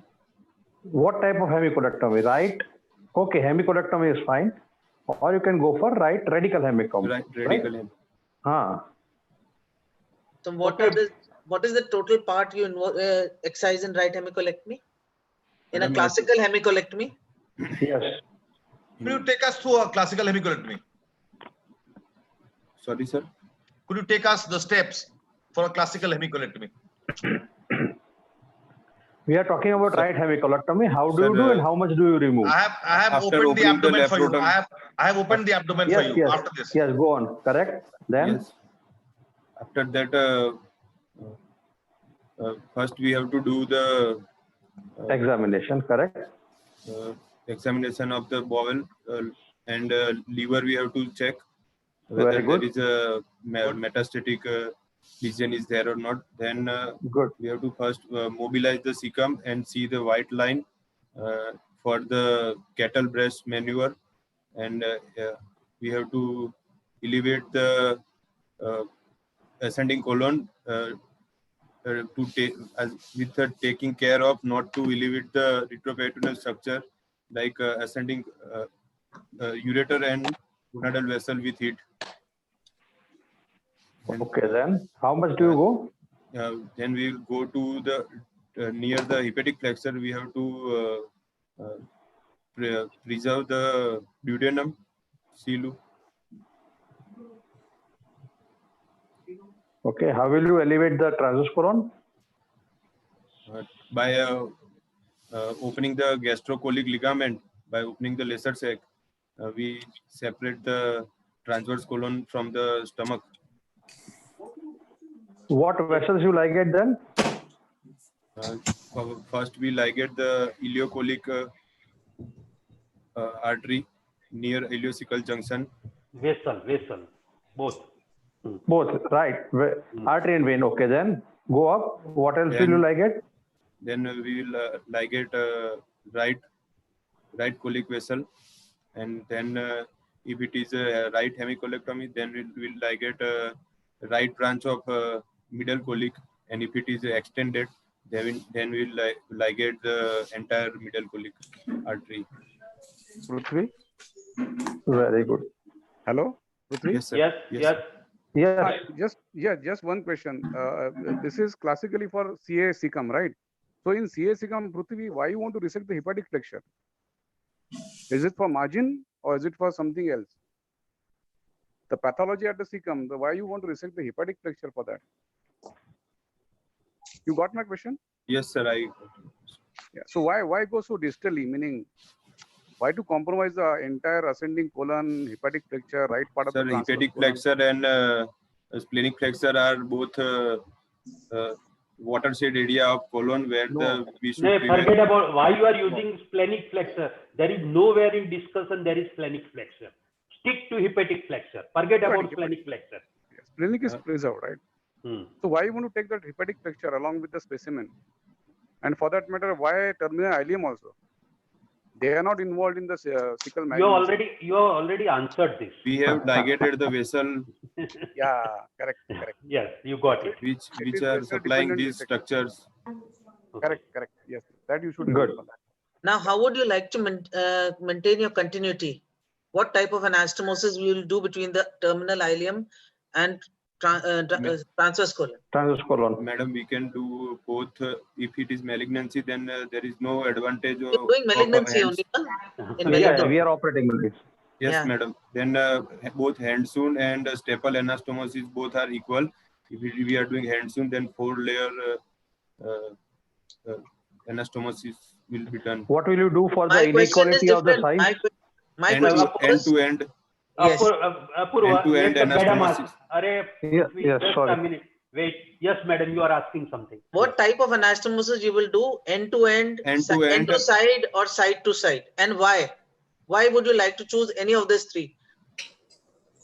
End to end anastomosis with a Hands-on with 4-layer. But why we want to do end to end? It has got more complication rate. Chances of leak are there. Why? Into an end-to-end anastomosis, more chances of leak. Why? I don't know, madam. Because once the ileum gets loaded, it causes a dragging sensation down, and the stitches may give way. So that is why we prefer to do either an end-to-side or a side-to-side anastomosis. So the less chances of leak or complications are there. One more reason is people are usually doing now staple, so that is the side to side has become norm. Better, yes. Yes, that is the point. But why he is confused? Because we still do end to end anastomosis, madam, and he has seen end to end, few of side to side with staple. So preferred method even in our institute is even in open method without staplers also you can go in for a end to side anastomosis or a side to side anastomosis can be done. Okay. Whatever you do, end to end or end to side, what are the two cardinal features of ensuring that your anastomosis does not leak? 2 points, two important points I would like to ask. Anastomosis should be tension free. Yes. And margin should have a fresh bleeding, suggestive good vascularity. Very good. Vascularity and tension. Two most important things that should not be compromised, right? Yes, sir. Mahesh, you are saying something? Yes. Yes, sir. Once you have thought that this is a malignancy, you'll have to remember one point, that you'll have to send a preoperative blood. Sir, you are muted, sir. Mahesh, sir, you're muted. Mahesh, you are muted. Okay.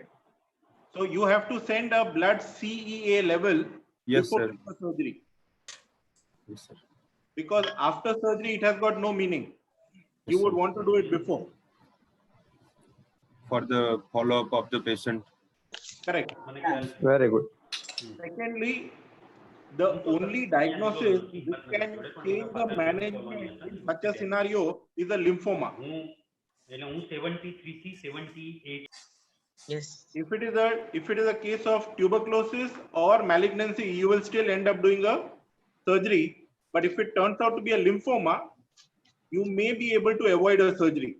That's the only reason why you would want a biopsy in case you are suspecting a lymphoma. What does a very high CEA indicate? The metastasis. And it's poor prognosis. It has been seen to be correlating with very poor prognosis, the high recurrence. Right. Yes. And Dr. what is the other? Yes. Yes, ma'am, please. Dr. Mahesh asked you about lymphoma. Can you preoperatively, besides your biopsy, just do on a sonography, you can diagnose that it could be lymphoma? Any difference in the pattern of lymph nodes? So how does the lymph nodes of lymphoma look? Prithvi. Smooth. Yes. No? So I'll tell you. Nahin? Lymphoma, the lower para-aortic lymph nodes are involved and they are more homogeneous. Whereas in tuberculosis, may show calcification and peripheral enhancement is there. Multilobular appearance is there. And matting can be seen sometimes, which is not lymphomas.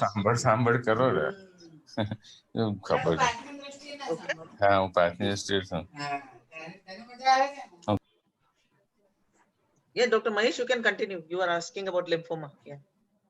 Another thing, once you have done a right hemicolectomy, how do you know that you have done an adequate resection? What are the minimum number of lymph nodes? 12. You have done an adequate resection. Yeah. 12, sir. Yeah, so it is 12. Now what happens is, there is a huge concentration of lymph nodes around the ileocecal vessels. So always a right hemicolectomy compared to a left hemicolectomy, you will have more lymph nodes in a right hemicolectomy compared to a left hemicolectomy.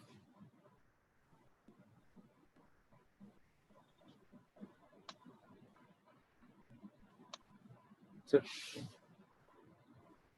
Hello. In a metastatic setup, what is the indication to do a right hemicolectomy? Sir, your voice is very low, sir. Very low. In a metastatic setup, what is the indication to do a right hemicolectomy? Say, for example, the CA is very elevated. There are multiple liver mets. What is the indication to do a right hemicolectomy? Sir, in colonic cancer, we can do hemicolectomy with metastatectomy also. So if there are metastasis, what is the indication to do a right hemicolectomy? Is it obstruction? Is it bleeding? What is the indication for which you will do a surgery?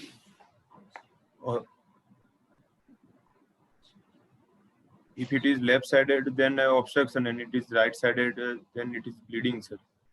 No, now for obstruction, you can put in a stent.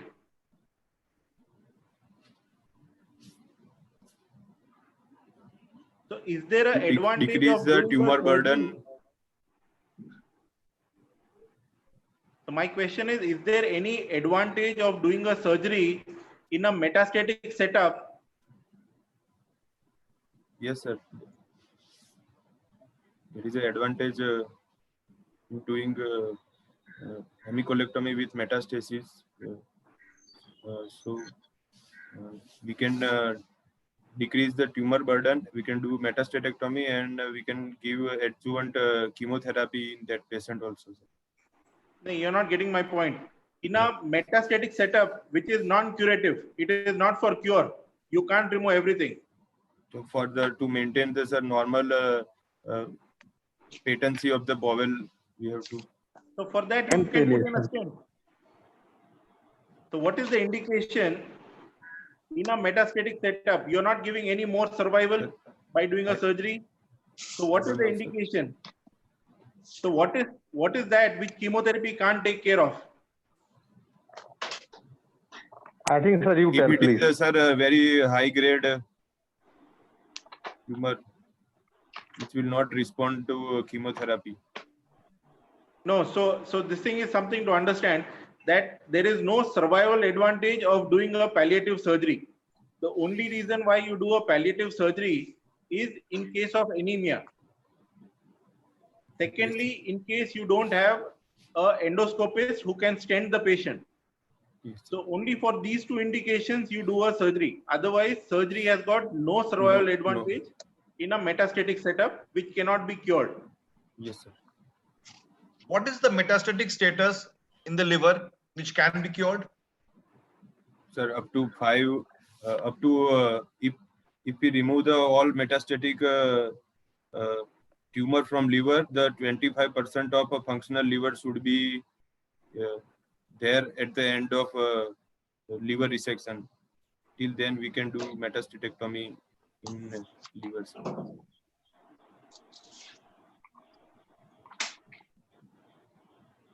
I'm not able to hear what the answer was. Till the less than 25%, more than 25% of functional liver is present, we can do the metastatectomy. In a normal liver, 20%. Yes, sir. In a functional functioning liver, sir, 25%. Not a functioning liver, a normal liver. Normal. If it's a cirrhotic liver, then? Don't know, sir. Around 40%. We have to leave at least around 40%. Okay. Hello? Yes. Yes, sir. Yeah, just a question, sir. Yeah, colectomy, Prithvi, yes, would you do a medial to lateral dissection or lateral to medial dissection? That's very important oncologically, I feel.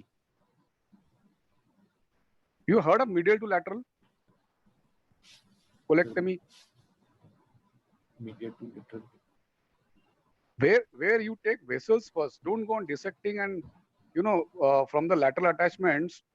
Before that, you take the vessels first at their origin and then go for the lateral dissection. That's what medial to lateral is. Yes. Is it right, Dr. Mahesh?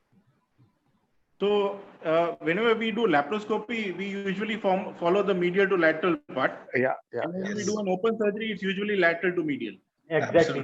That's why I think exactly. Why like that?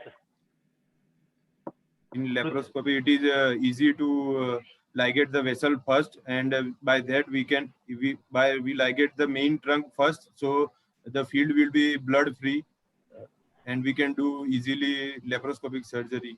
Why is it easy? No, that's not the reason. Why is it easy for medial to lateral in laparoscopy? Because the bowel, if you do a lateral dissection, the bowel will fall back on the laparoscope, right? So you will not be able to find out do anything. It will obstruct your field. Okay. That is why it is done first. Mahesh, you would like to ask anything about malignancy? So I would like to ask few questions about tuberculosis. Sir, somebody has written about Turnbull technique. What is it? I don't know. There you just obstruct the ileum with some gauze piece. So that is to prevent basically transluminal spread of malignant cells. Okay. But that is age old, sir. That has been already abandoned. Obsolete. That's obsolete. There is a yes, Dalvi sir. Yes, Dalvi sir wants to say something. For all the PGs, it should be very clear. If you are talking of malignancy and hemicolectomy, the vessels have to be tackled first, and then comes the mobilization of the colon. Whereas in benign conditions, mobilization of the colon can be done first, and then you tackle the vessels. This is the principle right now, which is followed by, I think, all surgical oncologists. And regarding the Turnbull technique, it was described way earlier. Again, it was the same principle, tackle the vessels first, so that there is no, when you handle the colon, which is malignant, the spread of the disease does not take place through the vascular channels. That's my understanding of everything, including laparoscopy. What Dr. Neogi has said is absolutely correct. It's easier to tackle the vessels first because the colon otherwise will fall. But the principle for malignancy to me is medial to lateral dissection, and in benign condition, lateral to medial will be okay. Okay. So I think malignance part, anybody? Was there a discussion about, I had to go for some reason, about the role of tumor marker for a right-sided malignance? Yeah, we did touch it with the CEA levels. Okay, fine. Then it's all right. A little bit has been done. One more small, sir. Yes, Dr. Darshan. Just a small thing. After colectomy, after you do anastomosis, what next important step before you close the abdomen you should do? Got my question, Prithvi? Yes, sir. We have done an anastomosis. You have done everything. Anastomosis is fine, tensionless, bleeding is fine, and you are about to close it. Now, what? Any other thing for preventing internal herniation? Sir, I think let him complete. Prithvi, you have completed the anastomosis. What is the next step that you have seen being done? Right, sir. So closure of mesentery. Very good. Yes. Yeah. So don't forget to close the mesentery. That is what I think Dr. Priyadarshan was trying to ask you. Yes, sir. Yes, sir. Absolutely right. Tell me one thing. What are the complications of tuberculosis of the ileocecal region? Sir, bacterial overgrowth can occur. One minute. I'll rephrase the question. In what ways does a patient of ileocecal tuberculosis present to you in emergency? Sir, in ileocecal tuberculosis, in ulcerative type, there are transverse ulcers are there which can perforate. Clinical better. Stick to what I've asked you. Don't try to explain anything. This is what the PGs do. They keep on, you started with ulcerative, then this, that. It is forcing me to ask you further questions. No. 1, 2, 3, 4. Patients coming in emergency, knowingly that this is ileocecal tuberculosis, what are the ways of presentation to you as a PG in emergency? So patient will present with severe colicky pain with associated with vomiting. It means what? Obstruction. Obstruction. What is the second mode of presentation? For pneumoperitoneum. Third mode of presentation. You have to give blood. Hemorrhage. Severe anemia. So Anemia. These are the 3 common complications of tuberculosis, especially ileocecal tuberculosis, which present in emergency. Now, will you tell me how do you treat patient who comes with bleeding? You have done a CT scan and you are seeing a blush in the terminal ileum. How do you go about treating this patient? So if patient is hemodynamically unstable, then we have to resuscitate the patient, and if angioembolization is available in the institute, then we have to go for angioembolization. If you do embolization in a patient, it has to be super selective. Even if it is super selective, how will you monitor this patient in the post-operative period to know whether this patient is turning gangrenous?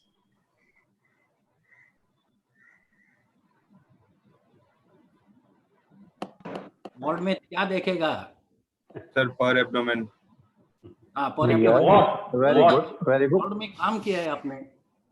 Per abdomen, patient will develop a tenderness with guarding, and in the stool, patient will pass black color stool. वो तो होएगा ही. कैसे भी होगा. Tenderness and guarding and with absent peristalsis. Parameters are sign of gangrene. So you will monitor this patient. Any change in pulse BP? Yes, madam. Patient will be tachycardic and hypotension. तो वही तो sir पूछ रहे हैं. हाँ. He has treated so many cases. So it's okay. He has looked at the abdomen which is otherwise soft in bleeding has started becoming tender, started being guarded. You start thinking of something going wrong in the abdomen. If you do not have the facility of embolization, what are the other modalities of treatment before you say nothing doing, I'm going ahead with surgery? Any medicines that you can give and try and constrict the vessels? Sir, terlipressin we can Thank you give. very much. तो ये सब आता है आपको, आप बोल रहे क्यों नहीं? I am taking out answers from your mouth. So any patient of ileocecal bleeding that comes, once you have diagnosed that it is bleeding, the first thing that you do is resuscitate the patient, start the patient on terlipressin. If the patient doesn't seem to improve, bleeding continues, hemoglobin keeps on falling, then the second thing that you can do, if available, is angioembolization, and then monitor the patient, preferably in an ICU setting. And otherwise, you have to open up the patient. Now, let's say you have opened up the patient. What will you do? How will you know that your bleeding has stopped after resection of the specimen? By, let's say you have done a hemicolectomy or a quarter-colectomy. Yes, sir. What will you do before starting anastomosis to know whether that bleeder has come in your specimen? I will check the blood pressure of the patient, whether it is. That anesthetist will do for you. You are already washed up. Specimen is in your hand. Specimen is in your hand. Intraluminal clots will be there in near the bleeder site. Specimen is in your hand is an adequate hint for you. Sir, we have to open the specimen Thank you. To look the to see the blood clot in the lumen. Look for. And what else can you do before starting anastomosis? If you are unsure after cutting up the specimen that the ulcer has come,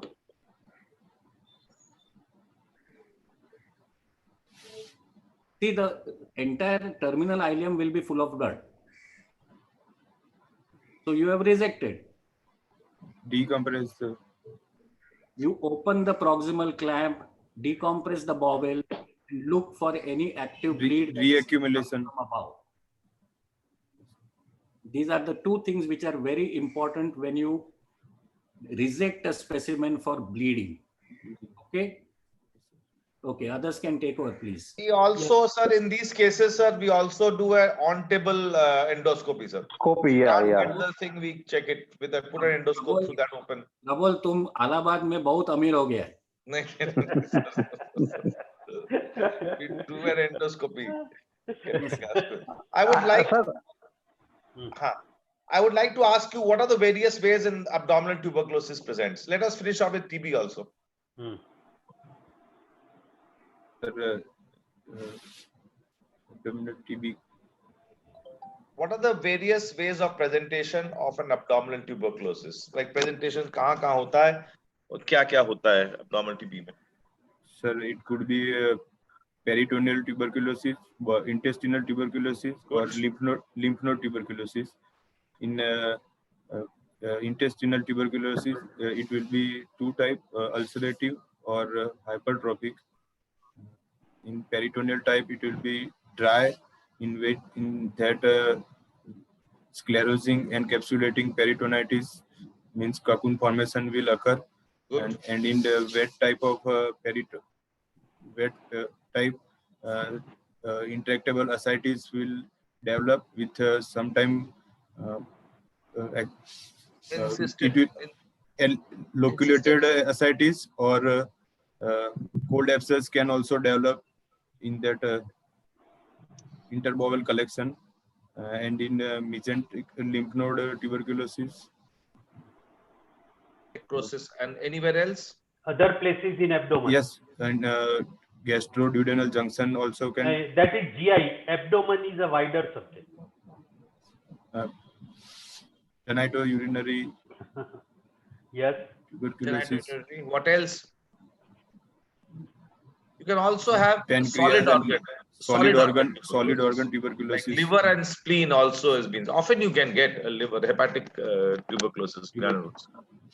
I think I have observed, sir, it is becoming more common. Even yes. Spleen. In spleen we see, usually previously we were not seeing them, but now it is unusual presentation in tuberculosis is very common. Yes, we have seen in liver, we have seen it. Yes, sir. In Is- peritoneum, the miliary spread, the whole of the peritoneum is studded with miliary tuberculosis. Biliary tuberculosis. Yes, Dalvi sir. No, no, most of these abnormal site tuberculosis, these patients can be HIV positive. Yes, sir. Okay. Anybody would like to ask anything, madam? Suppose this patient has HIV, as Dr. Dalvi has said. Suppose he has HIV associated with tuberculosis. Madam. What will you treat first? I will treat tuberculosis first, madam. And then after later we'll start to put him on antiretroviral drugs. Have you heard of IRIS? What is IRIS? Yes, madam. It is What is IRIS? Yes. Immune response to a dying Mycobacterium tuberculi due to boost up immunity by antiretroviral therapy. It is called as immune reconstitution inflammation syndrome, which occurs when you give both these therapies together. And this is the side effect in a complication which can occur. Very good. You've answered it very well. Yeah. Because we had a patient. You know how it presents? How it presents? Yes. The patient presents with? If the patient develops IRIS, how does the patient present?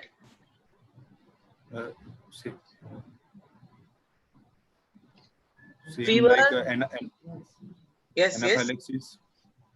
Yes. Yes. May go into ARF, renal failure, and ARDS, along with fever, lymphadenopathy, and increase in size of the mass. All this can happen. Yes.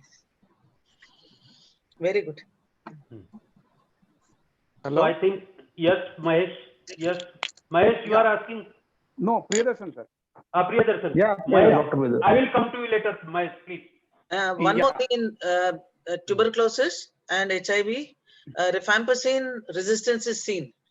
So we have to think of another drug sometimes because HIV patients do not tolerate rifampicin very well. Okay. Yes, Dr. Priyadarshan, please. Yeah, just one thing. You have done a laparotomy and you have found that there is a ileocecal tuberculosis, but there is an abscess there. And you open that abscess and you find that there is a cecal perforation. How do you manage that? Would you still do a resection with anastomosis, or your management will differ? I will do ileo ascending or ileo transverse exteriorization. Why? Why not anastomosis? Because in the contaminated field, anastomosis leak will be higher chances.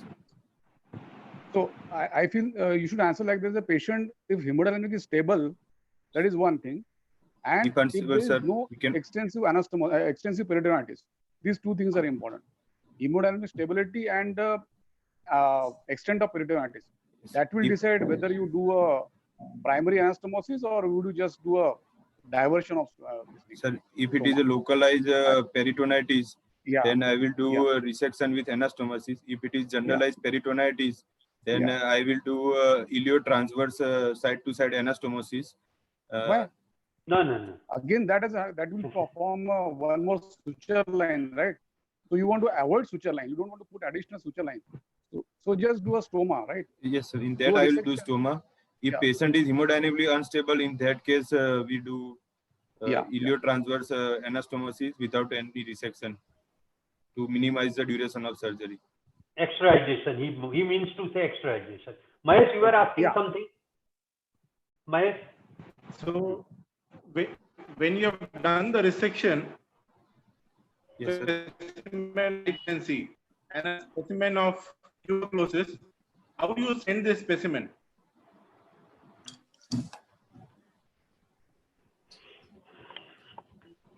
Sir, we send if we are sending for culture of a Mycobacterium tuberculosis, then we have to send in normal saline water. And if we are sending for a histopathological examination to see the granuloma, we have to send in the formalin solution diluted with saline.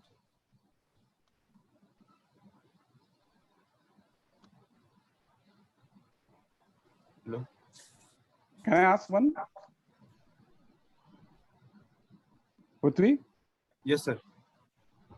What is back table dissection? Have you seen or have you done it?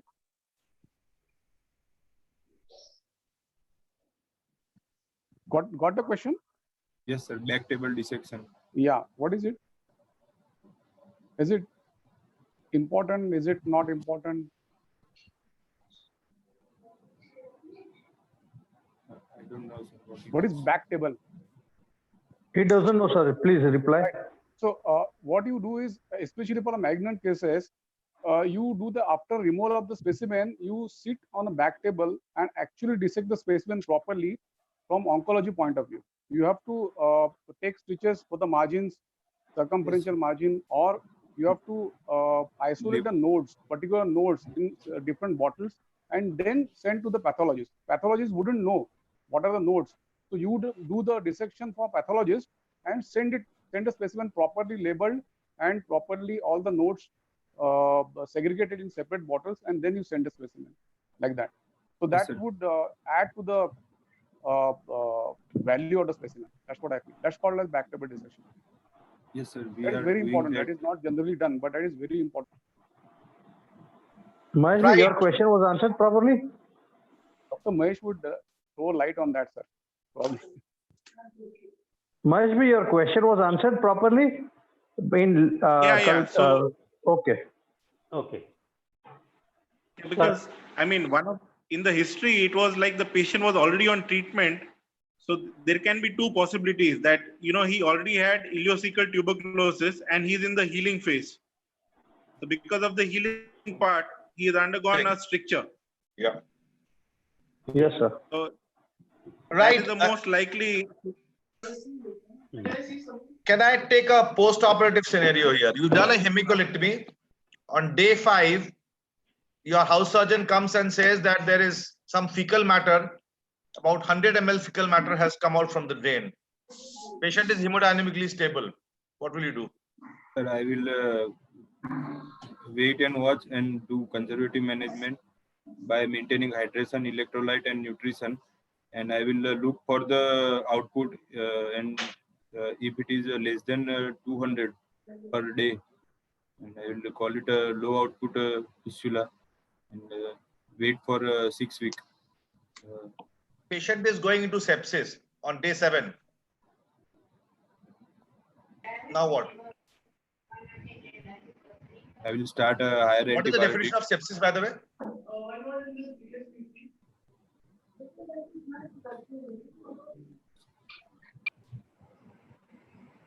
Okay, answer. Okay, sepsis. Forget. What will you do?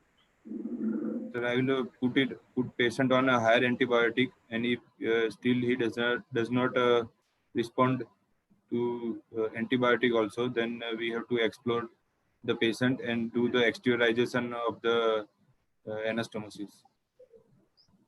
Yeah, there is no node for higher antibiotics. You just have to open. Like 7th day, patient is going to sepsis, then you need to open again and do an ileostomy, right? Okay. Why can't you resuture it again? Say there is a small hole, and it looks like a very small hole with little bit of contamination. Can you resuture it? Or will you resuture it? No, sir. If one suture has given away, then in future the other suture will give away. Good. So you will not resuture it. You will take it out. That's an important message for PGs. Yes, that's what we do. Okay, I think. बहुत grilling हो गई बच्चे की. हाँ, but now shall we conclude? Yes, please. Yeah. Yes, please. Sir, Dr. Iola is there. I can see her, but okay, we'll conclude then, sir. Okay. Thank Dr. you, Prabal. Prithvi, it was a really tough time for you, but anyway, well done. It's okay. Thank you all the examiner and experts for your time. Just before you go. Yes, Apurva. Sir, Dalvi sir want to say something. Dr. Dalvi sir. I just want to tell all the PGs who are listening, Prithvi has knowledge. Prithvi has worked in ward. I could make out both. The problem with Prithvi, what Dr. Gandhi was trying to say is that he doesn't know to speak or he gets nervous. Or it's not the question of getting nervous. I personally felt Prithvi was getting torn between theoretical knowledge and practical knowledge. that is where he was confused. He could not decide on what to answer or what exactly the examiner is trying to know. He was trying to gauge an examiner whether he wants a theoretical knowledge or the practical knowledge. All the PGs have to realize that practical is a practical examination.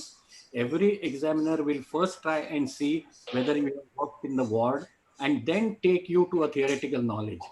The examiner is never trying to ask you theoretical knowledge. First, they want to know how much you have worked in the ward and then go ahead with theoretical knowledge. Do you understand, Prithvi, what I'm trying to say?